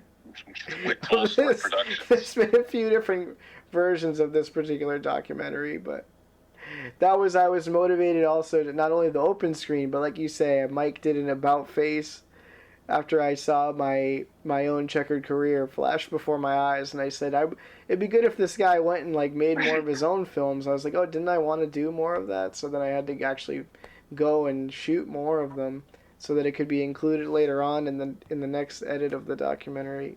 Like, If something happens to you, I did a lot when of you saw that, therapy in between. I worked on myself mentally and physically in between. it was like your becomes the Joker moment. Was it seeing yourself in the big screen, like seeing someone else talking about you? Well, it's like parts of this are good or parts of it is stupid, and I'd like him to do some other things. And wait, I am that person, so I could actually control what they do. It was like an epiphany. Yeah, it was an epiphany of controlling the narrative, I guess. Like, wait a minute, this guy. Oh yeah, wait a minute. I could. This fucking guy. Look at this guy. We could certainly have more pins than that leather jacket. Yeah, I can add more. Mike, but I mean, dude, looking at all the positives, this has probably been one of your most productive years as a media artist. Yeah. So I think it's good. It's a good thing. So yeah. Are you falling asleep? Well, no. I think I went to and then this year and then last year I went to a friend of mine took me to the Boston. I always mess up the name. That is such a forgettable name. Expo. No, the Boston. It's like Boston Indie Film Fest. It's like Indie Film Festival Boston or Boston Indie Film Festival, whatever. It was at the Somerville Theater. Open screen. And there was an open screen block where we also showed this same documentary, and like prior to that we showed it at the regular open screen at the Coolidge. But this is the first. Technically, this is going to be like the first like official selection. Even though I found out the John McGinnis, who's like curating the Screaming Ostrich International Film Festival, I guess he was friends with our buddy, the surrealist filmmaker Mick Cusimano, who passed away last year, and he was another guy who claims he was inspired to do the Screaming Ostrich Festival from Mick Cusimano, because he said around 2018 or something he was talking about it, and then he said, well, when Mick came down with cancer, which is what he died of, he's like, then you realize, like, oh, you can't just talk about this stuff, you have to go do it, actually. So yeah, because you like run out of opportunities to do these things. So whether or not something crashes and burns, like, you can at least say that you like tried the thing. And so then he was even talking about on Hartley's radio show this morning about Cusimano had his like series. He had the weird kind of surreal animations and stuff he would do, and he called it Rooster Tales, and he had that cartoon rooster in it for some reason. That was like his mascot. So he was like, Mick had Rooster Tales, and we were thinking about like, what could we have? We could have like ostrich, or like yelling ostrich, screaming ostrich, and we came up with Screaming Ostrich Festival.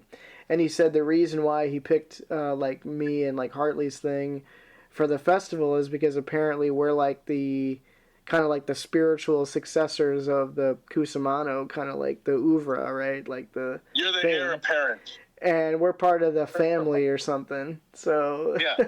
Which is either a good thing or a bad thing, depending on if you're a fan of his work or not, which I am. You guys are the only ones showing up out of everyone else of Cusimano's clan. Yeah, that's right. Like, one guy's kind of the ringleader, and then it's sort of like what you talk about, like when there's sort of like a video, like artist collective.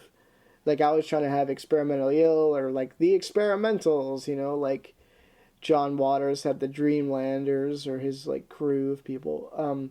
Which I guess at the Screaming Ostrich Festival, there's going to be some movie that's going to show that they have John Waters in as an actor or something they were talking about. But yeah, I don't know too much about the festival. I know there's probably a Screaming Ostrich International Film Festival website somewhere, screamingostrich.com or so. I don't know, but yeah, I'll have to like check it out. I know they're on Film Freeway, and we were submitting to some festivals, and yeah. But There's, are you still trying to build the experimentally ill collective?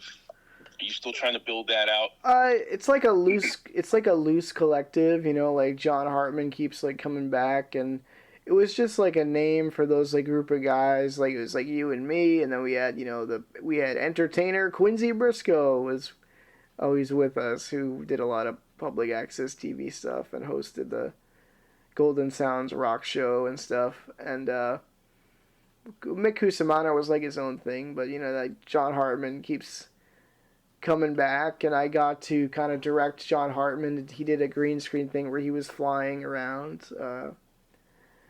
And Real Groovy Films on TikTok has got a following. What about of a certain, Mike, I think we're forgetting a certain local artist. That's right. D.L. Polanski was definitely in. I know he hates probably the branding of all this stuff, but DL, you're an experimental. Yeah. Get over it. It's okay. I think it was fun? It was emphasizing the experimental part of the word, not so much like the mentally ill part or mentally ill. So yeah, I don't think that that's like a controversial thing, but nothing but love for you, DL. Yeah, nothing but love for you here. You are loved here. That's right. It's okay. Mm-hmm. But we won't get into that. That's right. Well, if early on he really, when we did that first film festival at the Coolidge,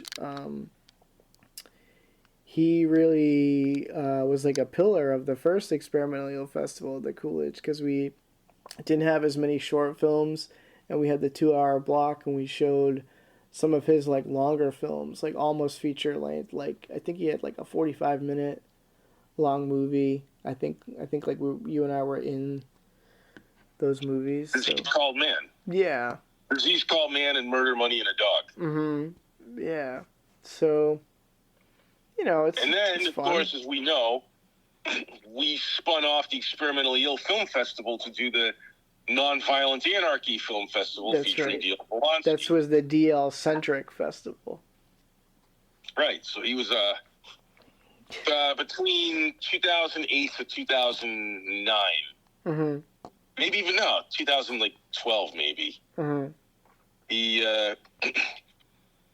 was the height of the early experimental days. Yeah. That's right. Quincy Briscoe is a hard man to reach these days, it seems. That's right. I know he does Right? a lot with the After Hours with TC Rastani crew. I see him on the Milk and Cashews Twitter page often. Mike, are you becoming the 70-year-old version of yourself on air? Yes. Are you okay? Yeah. Is I had to get up early. I didn't get much sleep, and then I got up. The Hartley thing was like 10 in the morning, which is like early for me. And then yeah. I did that interview, and then I was holding to, I'll do my own podcast about it. But now, like, the In the energy to evening. do it is... Like, That happens to me, too, man. Don't worry about it. I know what it's like. Oh. the only thing I just think about is this, like, this is just really like if you've seen the Tim Burton Ed Wood movie, where I just think, like, you have, like, the Ed Wood, like, sort of twinkle in your eye about, like, movies, and that graveyard is obviously phony, and, like, filmmaking is about the big picture. Like, don't worry about that. And it's like people nowadays especially be like, why would you bother to bicycle to drive your video all around to get on a shitty public and fight for your right to show on a public access channel? I wouldn't fight now. Yeah. I would call... Here's how I would do it now. Mm-hmm. I feel like OJ. Yeah. If I did do it, if I did do it again, here's how I would do it. I'd call up. I'm here in California, so Mm-hmm. and I have my public access stuff. Mm-hmm. I got video, whatever. If I got the bug to do it, I would call up. I would call up the different channels and I'd say, "Hey, look, What do I got to do to get my show on your channel? Mm-hmm. And what they would tell you is you need a sponsor from the town. That's right. So I'd hit up somebody from that town. I said, can you just sign this form? That's right. As long as they know, like someone who's a resident wants this content, then they supposedly can't deny it. And then some studios don't even require a sponsor. You might luck out. Yeah. That's why, like, just you call and ask. But most places require that you get a sponsor. So I'd call and ask and say, you got a sponsor? And then I'd ask them, okay, cool, I got a sponsor.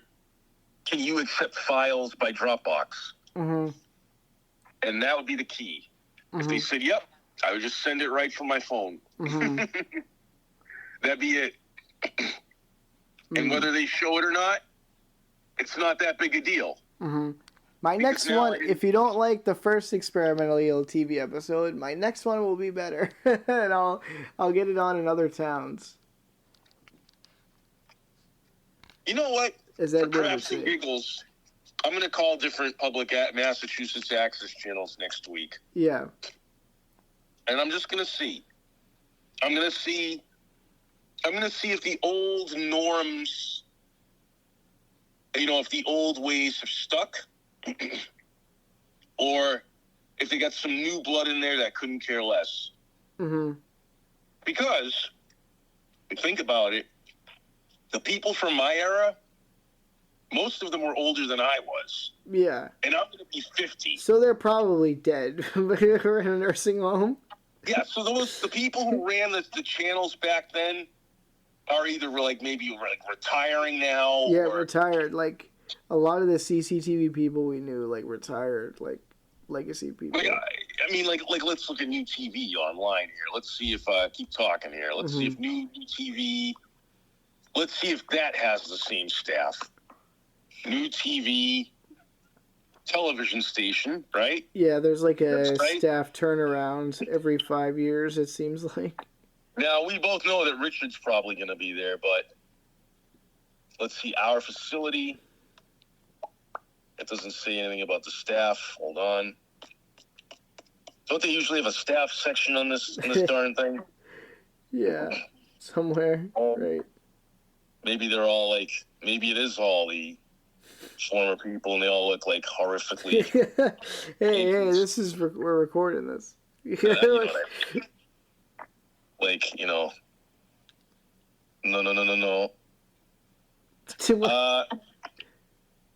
There's no way to tell.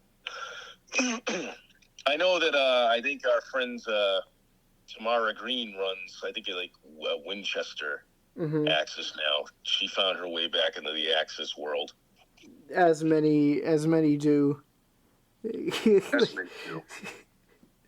They're a lifer.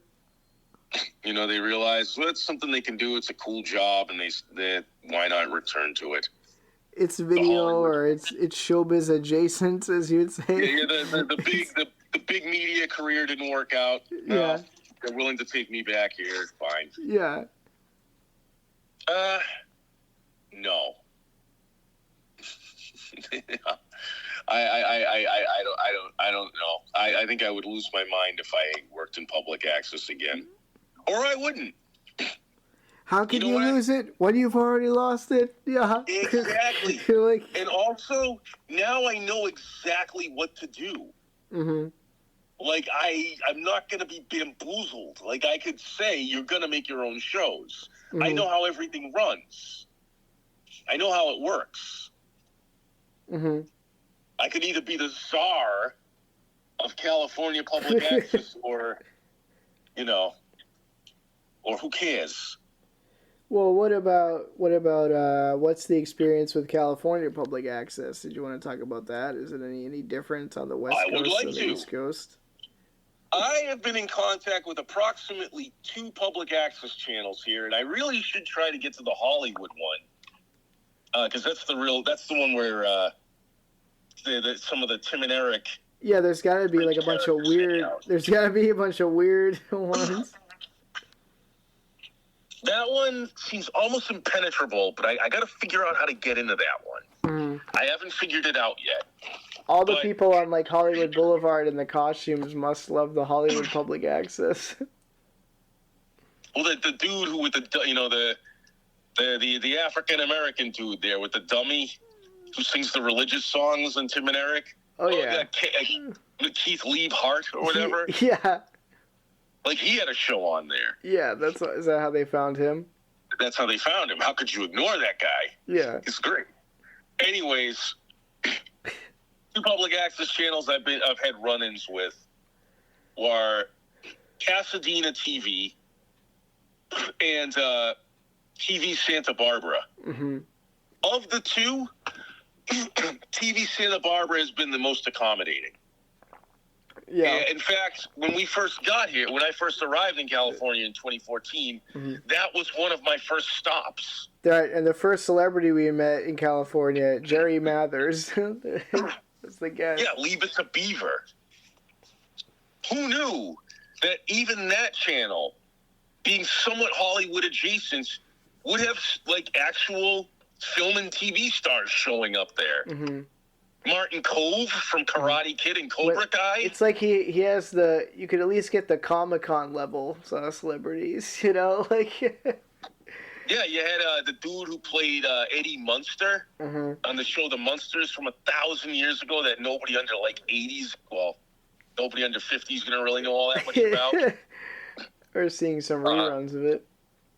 Let's see, but you had like old rocker types and celebrities showing up at that channel, which was really, really cool. And that TV Santa Barbara has the perfect fine line aesthetic of not quite corporate, but not too grassroots. Yeah. It's comfortable. It's like it's got just enough of that grassroots DIY hippy dippy sort of a vibe. Yeah.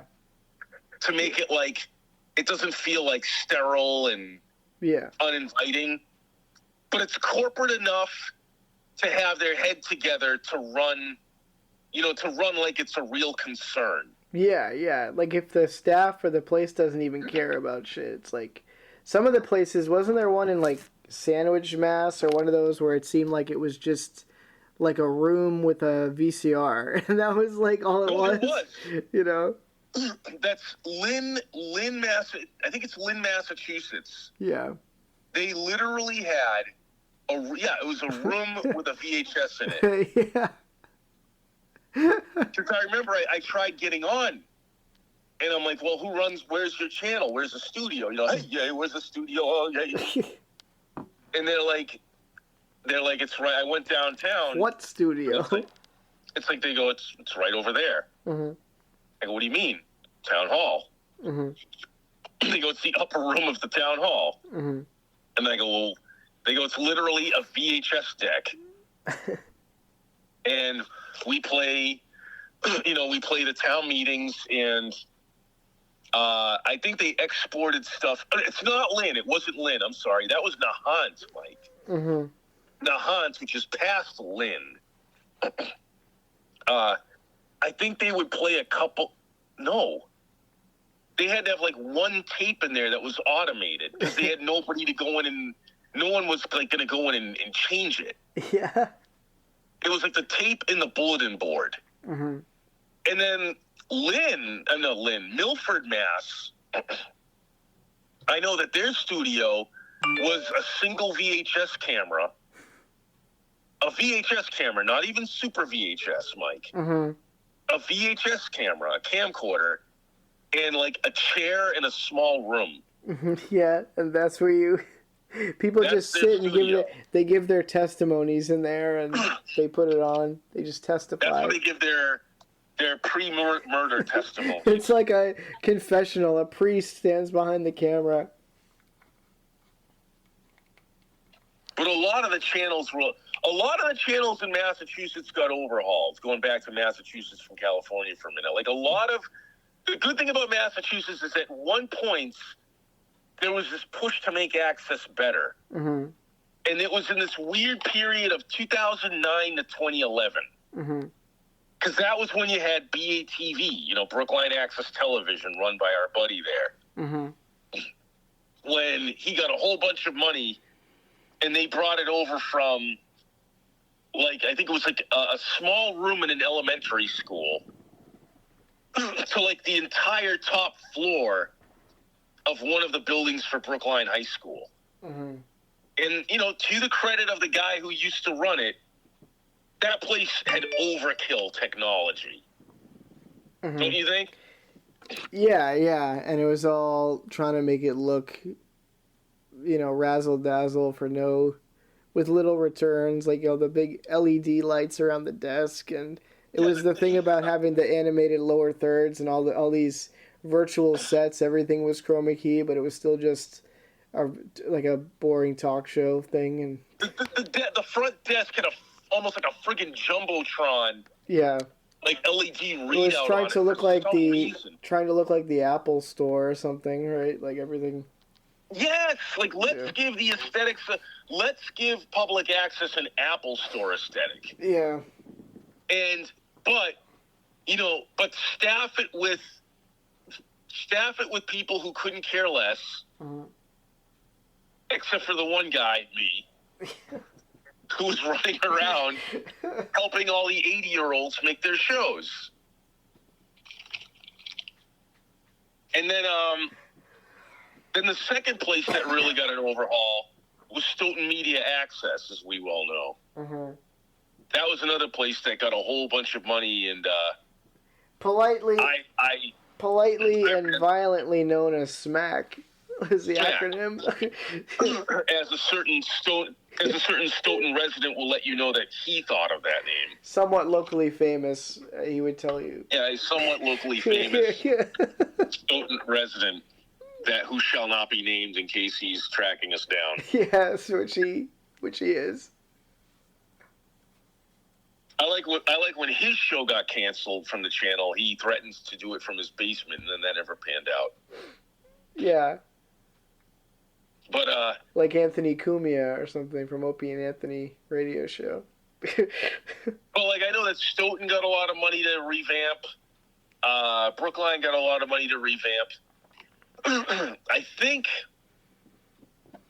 know New TV had an overhaul a few times. And but the stations I'm most fascinated with are the ones that like scaled down, mm-hmm. like the Wellesley channel. Yeah, do they even have a channel now? Or I think now it went from my old. I used to work at the Wellesley channel 20 years ago, 2002 to 2005. Mm-hmm. And when I was there, it was hanging on for dear life. It was one of those that ultimately got axed by AT&T, Comcast, whatever. But while I was there, the individual who was my boss, who was running the place, was like just kind of doing a semi-frantic struggle to keep the place alive. And the way that this person would do it is they would have a weekly news show. They would pour all their resources into doing Wellesley This Week with Owen Dugan.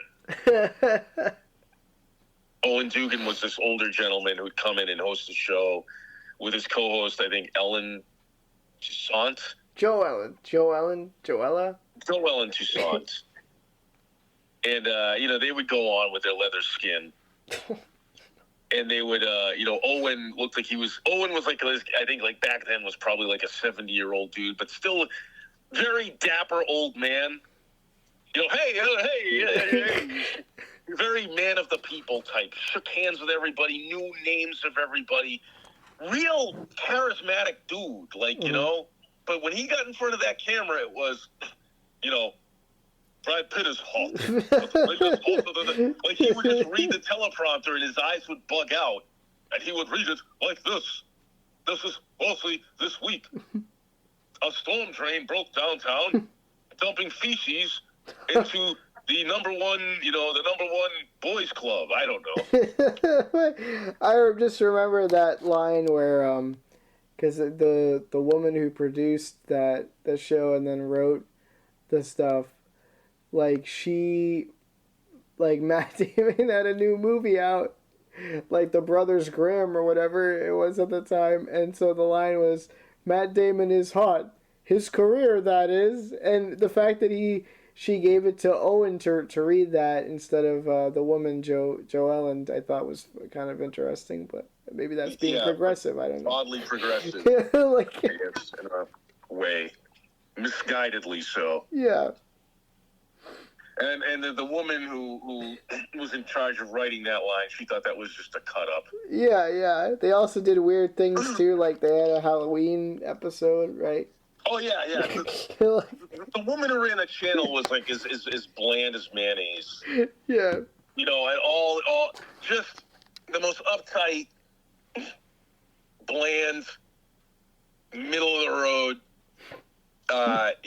barely a creative bone in the body of this person. And when I first started there, I remember for their Halloween news episode, at the end of they had jack-o'-lanterns on the set. And at the end of the show, Mayonnaise Woman puts on a white sheet and stands like a ghost behind the two hosts while really cheesy Halloween music plays. And then Mayonnaise Woman comes to me later and goes, see, we can be creative here too. Like, no irony. It was like a challenge. And I'm like, oh, okay, because she saw, she knew about the weird video stuff that I did. Yeah. But so she was like, well, see, we can do this too. We can cut loose too. She saw the video of you as the Japanese giant monster tribute when it was you as a character named Super Mask fighting a Godzilla puppet or whatever. Yeah. That was one of my favorite ones. Doing whatever I could to pass the time and create stuff with the 20-year-old equipments. Yeah. the staticky, busted U-matic tapes. Yeah. I know this sounds like we're really dumping on public access. We're not. Yeah. I would say the best one in Massachusetts probably right now is the one you're at, CCTV. Yeah, possibly. Then I wonder why there seems to be a lot of access places in Massachusetts, because I don't know the entire history, but we can't do a public access thing without you mentioning that.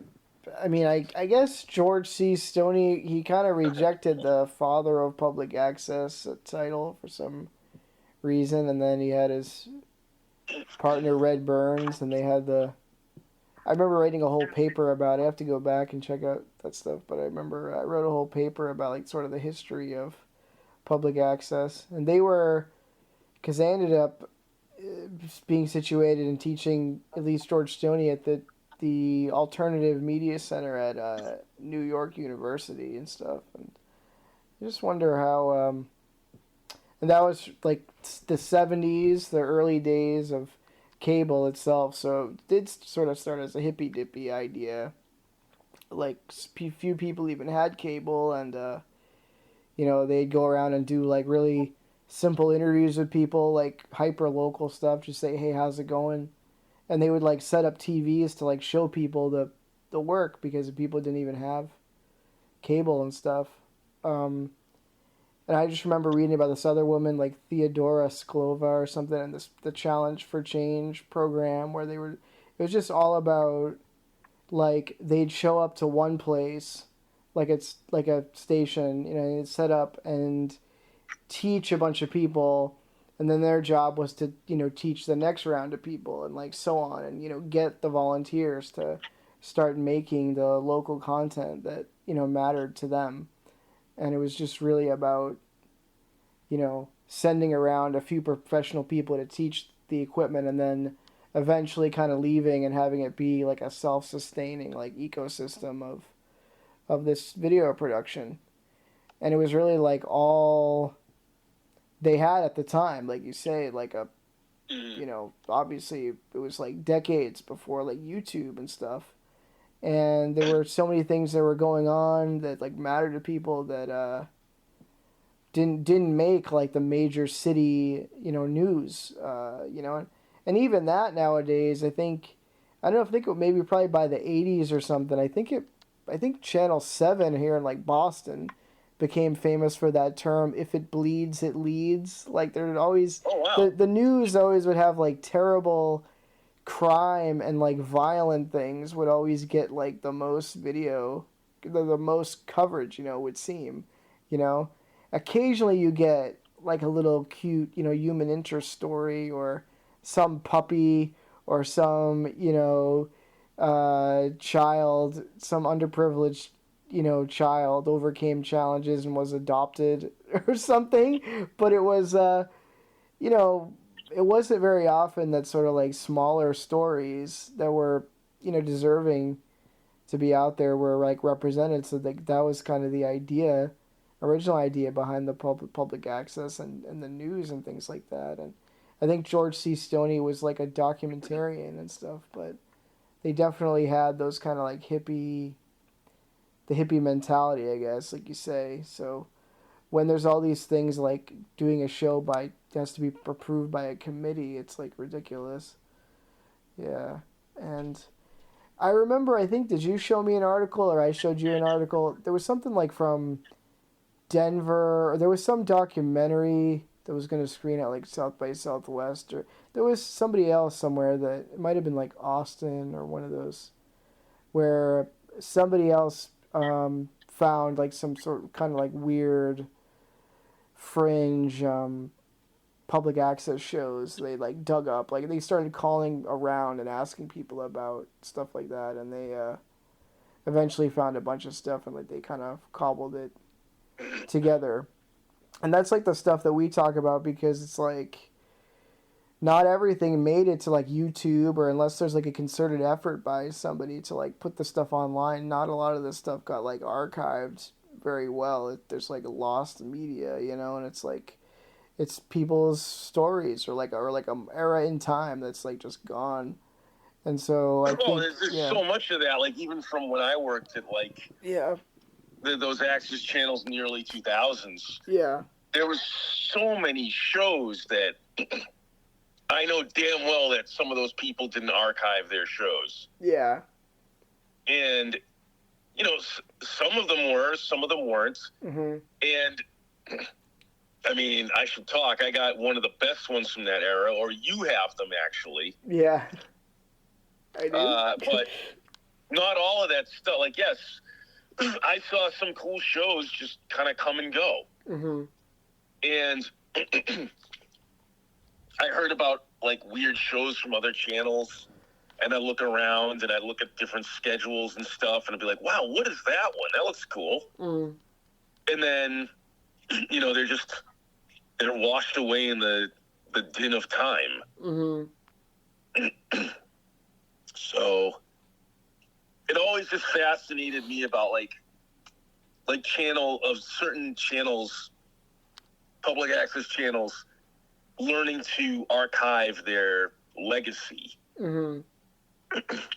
But that would require someone that would be a requirement of the job. Yeah. Or you would need a dedicated historian. Mm-hmm.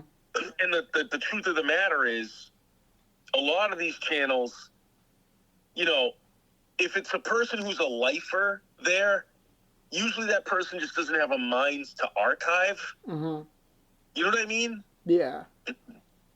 They're like a corporate type almost. They're doing they're a corporate type who happens upon a cool job and they've hung on to it for how many years. Mm-hmm. Their thought is just to make sure the budget's balanced or whatever, make sure the lights are on and that the place shows the town meeting every week. Mm-hmm. You know what I mean?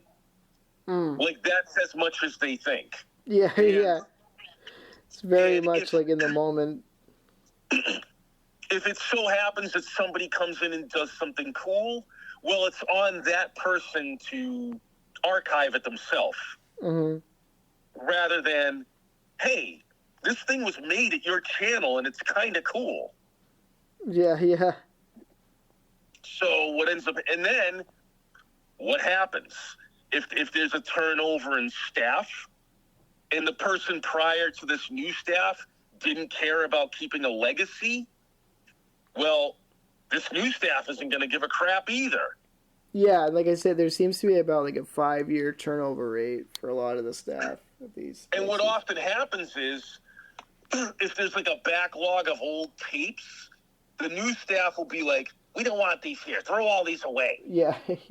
They look at it as junk. Mm-hmm. And if there's something cool on there, well, you never know. Just the new staff just sees it as old tapes. Mm-hmm. And then, in some cases, the technology to watch those tapes have been discarded as well. Yeah, yeah. So, if you have an attic full of U-matic tapes and VHS tapes, and you can't watch them, the staff isn't going to make an effort to try to track down a U-matic deck, mm-hmm. or they're not going to order a VHS deck from eBay. What was describe the U-matic tapes you said were like disintegrating as you were using them or something? Yeah, U-matic tapes. You can look it up. They're called three-quarter U-matic tapes, mm-hmm. and they're these giant, medium book size cassette tapes that were actually kind of heavy, and they were almost two-handers mm-hmm. to handle the damn things. And they're an old format, like big television studios would use them to record their shows on. I guess they were higher quality. Mm-hmm. But the thing is this is broadcast quality. The thing is when I had my first job at Stoneham Access in 2001, the only surplus that we had the only surplus of tapes that we had to record any of the shows on were these 20 to 25-year-old U-matic tapes that had been, and it's not like they've been sitting in there unused for 20 years. These were tapes that have been used over 20 years. So you can imagine the generation loss. So were people just taping over the tapes? They were just taping over the same tapes. Like, I look at the faded labels. Again, I got the job in 2001, and I looked at the faded label on one of them. It was like October 10th, 1985. I'm like, what the hell? And, the upper staff was constantly complaining how the tapes were cutting out during the shows. Wow. I mean, during the telecast. Mm-hmm. Because the tapes were getting so deteriorated, they would lose signal. And what would happen is, if a show was recorded on a bad old tape, and then it cut out, it would just immediately go to the bulletin board. Mm-hmm. So we had this one guy who did this show called, I'm not going to say that he's kind of an oddball. He did a local wrestling show. Mm-hmm. And he honestly thought that we were actively trying to sabotage his show. Mm-hmm. Because he would record it on crappy old tape. And every time he would do that, it would always inevitably, the signal would go bad and it would cut to the bulletin board. Mm-hmm. And so he was actually writing bad articles about us in the paper. That seems to be a common thing. Common thing. He would write in letters to the editor, and he would send these long things about how crappy we were as a channel, and there's sabotage over there, and stuff like that. And it's like, dude, we can't look at the tools I have to work with, Mr. Napier. Yeah. Look at these tapes. This whole place is held together by duct tape and hope. Yeah, right. It's just all the when there's an absence of quality control, what happens. Yeah, welcome to AT&T doesn't want to give us money. Mm-hmm. They were hoping we would. AT&T was hoping we would crater. Mm-hmm. That's why they didn't give us any money. They're like, oh, screw them. If they run bad, they run bad. Who cares? You know, that more money for us to produce whatever it is we produce. Well, folks, Mike has officially bottomed out on us. So the latest thing with Access is they try to say we're not just a public access TV station, we're a community media center, and we offer computer classes and podcasting or something too now. Like, you know. You know what you ought to do? In the link, in the description for this episode, put a link to the Massachusetts public access channels. Yeah. Because I want people to go on there, and it's mass.gov. Here it is. If you look up Massachusetts community access television websites, it'll bring you to mass.gov, and it gives you a list, long list of channels. And listener, it is your homework. Just one. It is your homework to go through each and every one of these websites and every one of these channels to find the cool access show.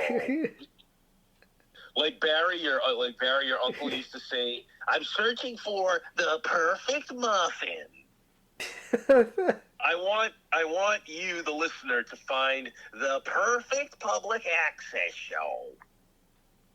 Because, man, I don't know, man. That's pull up a coffee and a blanket and settle in, because there are a lot of public access channels in Massachusetts, and I'm sure 99% of the programs are just drivel.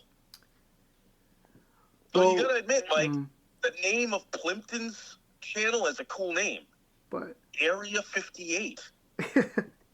Holy crap, I think we got a winner, folks. Oh, I just clicked on it. Oh, it's closed. Bandwidth limit exceeded. So much for that one. So, like, they didn't have enough bandwidth to, like, show you the channel anymore because too many people looked at it? Or... Well, let's look up the very next one. That was Plimpton. Let's look up Plymouth Access, PAC TV. Oh, by the way, it's not confusing at all when Pembroke is also called PAC TV with the same acronym. Yeah. So Plymouth is PAC TV and Pembroke is PAC TV. Let's see Plymouth. The local scene, Mike. And it's called SEEN. Get it? Yeah, that's good. You Fantastic. Got it!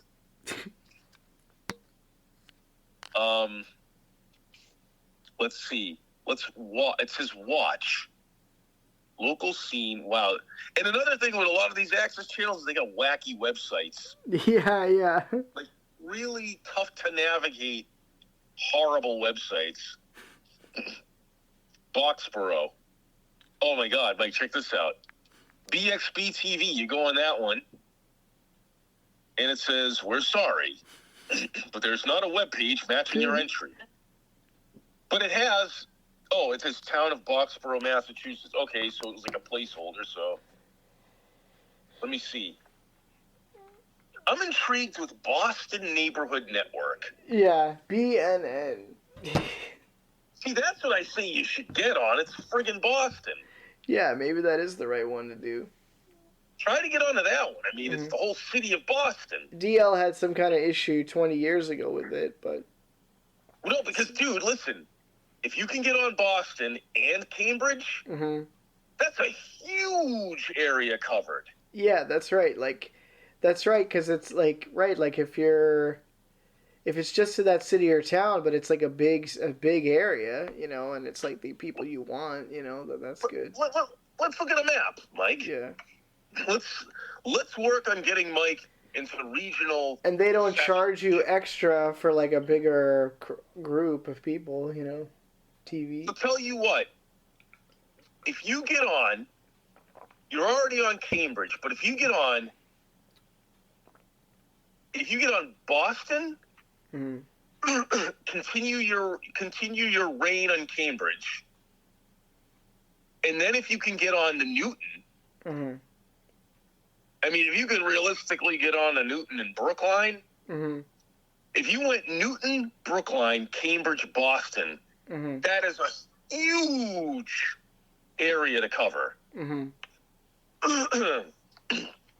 Because I'm looking at Cambridge. Yeah, Cambridge is relatively big. And I think, let's see if Somerville had an Access channel. Yeah, that was Scat.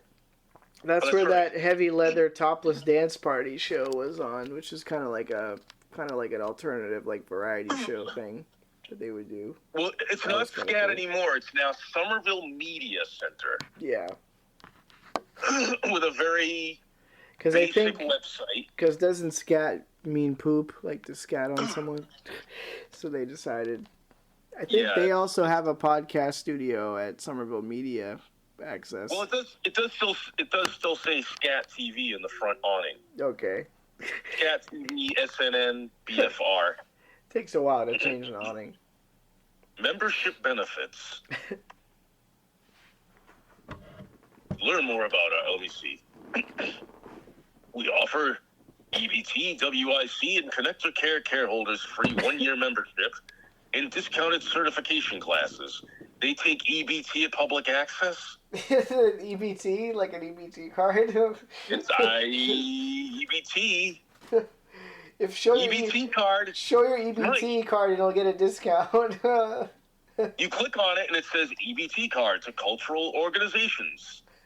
Find free and discounted admissions to many of the Commonwealth's museums and cultural Oh yeah, institutions. that's true. You can get into the Boston Museum of Fine Arts, whatever, for cheap. Yeah, but public access is considered a cultural institution. Well, of course, that's cool. Yeah. Wow. Okay. We're trying to find See? the local culture here. I think you've got something that you can exploit, Mike. Yes. Let's see here. Services. Backroom hand jobs on camera. That's right. Okay. Full service from the That's ED. unfounded. That's only alleged. That's alleged. That's alleged. It's alleged. For legal purposes, we have to say. Yeah, right. Yeah, we're only joking. It's not. This It's not all a real. They joke. don't This is do. all a joke. All of these They names do are fake. not The names and give places you- are fake. sex at SCAT. What? They do not give you sex No. at SCAT. It's a scatological thing. As Bronson Pinchot would say, sex. When would you say that? It was from a movie where he played a Geraldo Rivera character. Yeah, it Are was you in the sure it was there's in the not trailer. a- It starts out where he says sex, and then it cuts back to him and he goes sex, and then it cuts back to me and he goes sex, and he's taking his clothes off. Are you sure there's not an episode of Perfect Strangers where Balky and Cousin Larry try to do a public access show? You should get Bronson Pinchot on for one of your guests. He would do it. We could get him now. He lives in a tiny home. Oh, really? For real? Wow. He sells tiny homes, Wow. and he looks kind of unhinged. Yeah. Congratulations to Lawrence and the Barbie film. Like, Yeah, you have to say it as Balky. you all got to He start doesn't really somewhere. talk like that. Yeah, I know. It's early Borat. Yeah, I know. He probably wishes he did that shit now. Program info and archive. I'm trying to find. Hold on. Let's see. Boy, it's really kind of tough here to find what shows are on. You are strapped to the wall, man. I just want to see what shows are on. It's a programming overview. Okay. Programming so much to see. Remembering Howard Horton, SCAT's founding father. Okay. Nothing there. Shows on demand. That's the problem I had with some of the sites where it's like it's all about the education and getting members in, but then like, what about the common man who might actually want to just like watch one of these shows, like to try to actually find the shows? Seems unnecessarily difficult. There's a legacy show. Yeah. I just found it. A show that I used to show when I worked at Stoneham in 2001 because my boss would bring it in because he was friends with someone who made it. Mm-hmm. Dead Air Live. Oh, that sounds cool. It's a music show. Mm-hmm. Or maybe, is it? Or has it changed? Let's see.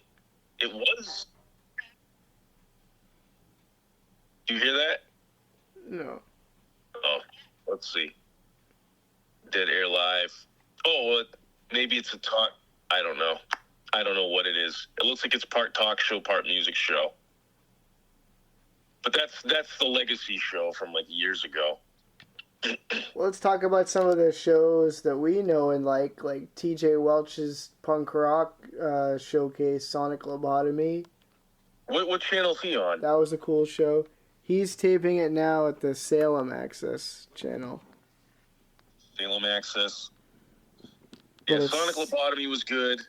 Mm-hmm. Most of the things I made were great. Of course. D.L. Polanski's show that was never made, The Digital Prison, was going to be great. But prior to us, he had the D.L. Polanski show, and also which I need a show called 1 in 5, where he interviewed, because they say one out of 5 people have a mental illness, so he interviewed mentally ill people. And this is an older show, so we're seeing younger DL, right? Yeah, of course. With a mustachioed DL. How many episodes were made? This is lost media. That's right. You can only get them if you go into his apartment. Does he have it? Don't do that to the audience, but probably. What? Don't do what to the audience? I said don't go into his apartment. Okay, Mike, look, can we call him right now and ask him? Can we just call him and ask him? 2 hours into this episode, we Mike, decided to please, call. Please. Mike. If you want to call him, it's almost 10 o'clock at night. Do you think he'll be upset about it? I'm all about it. Yeah. I mean... I can't find that episode now. I can't find it now. I don't know. This might be all kinds of chaos, and he might get mad. I don't know. All I know is I need to see this show. But there were those shows. There was the Top Shelf Variety show that some students from Mass Art made. That's how you met James Bernardinelli and his cool, weird videos. And James was the best thing in that show. Ryan Hodson was like the video blog queen at the time, like right before YouTube. It was like pioneering to find fast ways to put video online. And wasn't it called Blip TV? Yeah, that was one of the sites they were using. Okay. There was Kevin McMaster's The Best Show Ever. Yeah. Which was hosted in 2001 by a then 17-year-old Kevin McMaster, prodigy, who's now, I believe, an ordained minister. Wow, that's the exact path I saw. And it does, officiates weddings and whatnot. I don't think I ever saw The Best Show Ever, actually. Mike, it's on YouTube. You had to have seen it. Okay, I'll have to watch it. You never saw it? Maybe like a short clip of it. Wait a minute. As my friend Christiana said years ago when I was trying to do an experimental cable access talk show, she goes, "What is the goal of this show?" Mike, Kevin McMaster, The Best Show Ever. The channel was made 16 years ago. It has 3 subscribers. 3 videos, 3 subscribers. Yeah, So one for each video. Yeah, you gotta see this. How did you not see the best show ever? Well, I'll Hold watch on. it after this podcast. I'm gonna send you a link. I gotta wrap up soon. Yeah. Well, look, there it is. There's the link. I just sent it to you by text. Yeah. Great. You gotta watch it. Oh, and then of course it's Stupido, which was. That's right. What was that about? It was. You want to know what? It was like a Wayne's World. Two teenagers, two dudes got on, and they just did weird skits. Mm-hmm. And they did that over at Stoneham. That's held in such high regard by you that it's somewhere. I guess I have some copies of those VHS tapes. Well, yeah, I don't even have a VHS player anymore. You're right. I have to get one now. My whole thing is I gotta digitize those. Yeah. Before they disintegrate. Stoneham, of all the channels I've ever used, Stoneham was the one that was the most youth-centric. Because you had, like, we had cable camp. A bunch of kids would come in and do a show for, like, a month. Concurrent with that, you had Kevin McMaster doing his show, and he was, like, 16. Mm-hmm. The two Stupido guys were 16 and 17. Mm-hmm. Yeah, it was, and at the time, I was only 27. Mm-hmm. So I was doing my stuff. Mm-hmm. And then Quincy was Quincy was a youth-friendly show. Mm-hmm. It was a pretty interesting channel. Kids love the Quincy show. They did. They loved Quincy. Yeah. But, that was 1,000 years ago. Mm-hmm. And now The Remnants is the best show ever. Which you'll see. Mm-hmm. In all its horrible video quality. Mm-hmm. It's great. Yeah, you'll get to hear him say, God knows what Al Shalia does. So, well, folks, that's cool. I think this is good. Well, folks, I'm Mike O'Toole. Thank you so much for listening. You can catch me on all my social medias, and I had my new show, which you can check out on CCTV. I'll be putting it on YouTube one of these days. Taking a screenwriting class, and you can see me at the Screaming Rutabaga Festival Screaming Ostrich next Saturday, October 15th, and keep on listening. We're trying to drum up listeners and people and be part of this. So they always like to say, be part of the experiment, and where there's a will, there's a way. So be part of the experiments. I didn't do it. It's good. You got to do it now. You check out experimentalleel.com. And, yeah. Check out experimentalleel.com, yeah. Yep. And, check us out, cctvcambridge.org, Channel 8, Thursdays, 8 p.m. Eastern Standard Time. That's right. 30 minutes of weird shit. You can find me on Instagram, Michael P. O'Toole on Instagram. And what's this Screaming Ostrich thing? Give them a date and a time. The Screaming Ostrich International Film Festival. Hold on, does he have a... Let's see... Let's try to look up what his website... The dates for stuff related to us, like my Hartley Pleshaw Artificial Intelligence video, it's a short video screening Saturday, October 14th, 2023 at 1 p.m. at the West Newton Cinema in Newton, Mass. And then Sunday, October 15th, 1 p.m. at West Newton Cinema. That's the unauthorized Michael Phelan O'Toole film/TV and radio career retrospective, which is an 8-minute short, which is essentially a parody documentary about my checkered career. Yeah. By Whit Tolstoy and possibly Lawrence Hollie. Esteemed filmmaker Whit Tolstoy. That's right.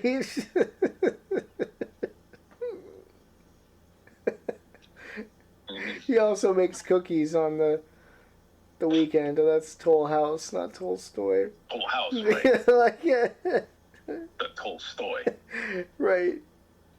He makes soy sauce with It has Tolstoy. been told that he got his name from that John Cock Tolstoy line from Fletch. So, yeah.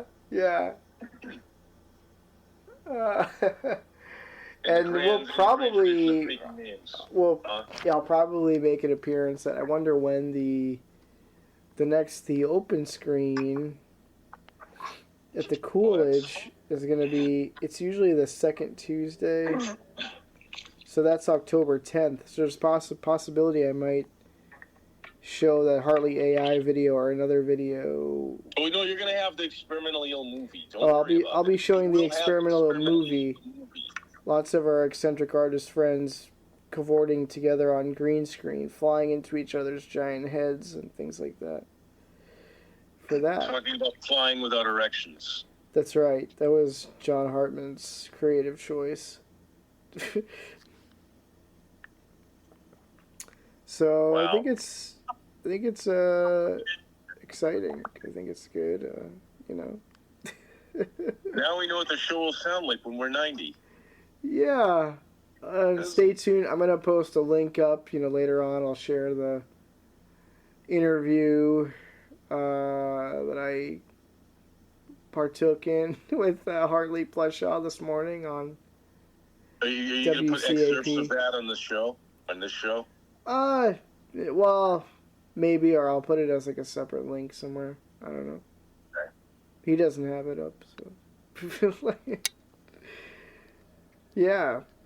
No, I think it's gonna be good, and stay tuned for like Comic-Con stuff and more pop culture stuff on Experimentally Ill TV and ending. Starring Danny Trejo. Yeah. I figure you feature Danny Trejo now. It's Danny Trejo's favorite show, Experimentally Ill. So I'm told. TV show. Yeah. That's what he said, so. Well, it should be. Yeah. So, Mike, you gotta do the...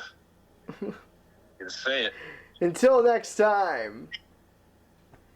Where there is an ill, there is a way, so be part of the experiment. Right here on Experimentally Ill. Oh my god. Are you high? Like this. If you did Experimentally Ill. Oh, that would have been great. Yeah, Experimentally Ill, man. And watch the Experimentally Ill TV show. It's going to be showing again. Every Thursday it shows this show. The one episode. Thursdays, 8 p.m. EST on Channel 8. CCTV Channel 8 if you're in Cambridge. Anywhere else right now, cctvcambridge.org. And click on Channel 8. And yeah, I think in a few weeks, maybe eventually I'll put it on YouTube or something. Just people want the on-demand stuff. I got it. So yeah, experimental.com for more, and subscribe to this podcast on Apple Podcasts and Spotify and all that stuff. For Lawrence Hollie, I am Michael Fan O'Toole. Where there is a no, there is a way. So be part of the experiment. Right here on Experimentally Ill. Episode 113, September 30th, 2023. Good night. I think he's lost his mind. He's never been like this before. Tonight he was almost raving. What did he say? Oh, crazy things. That he's some kind of a spaceman, and that they're taking over the Earth, and that we're all going to die.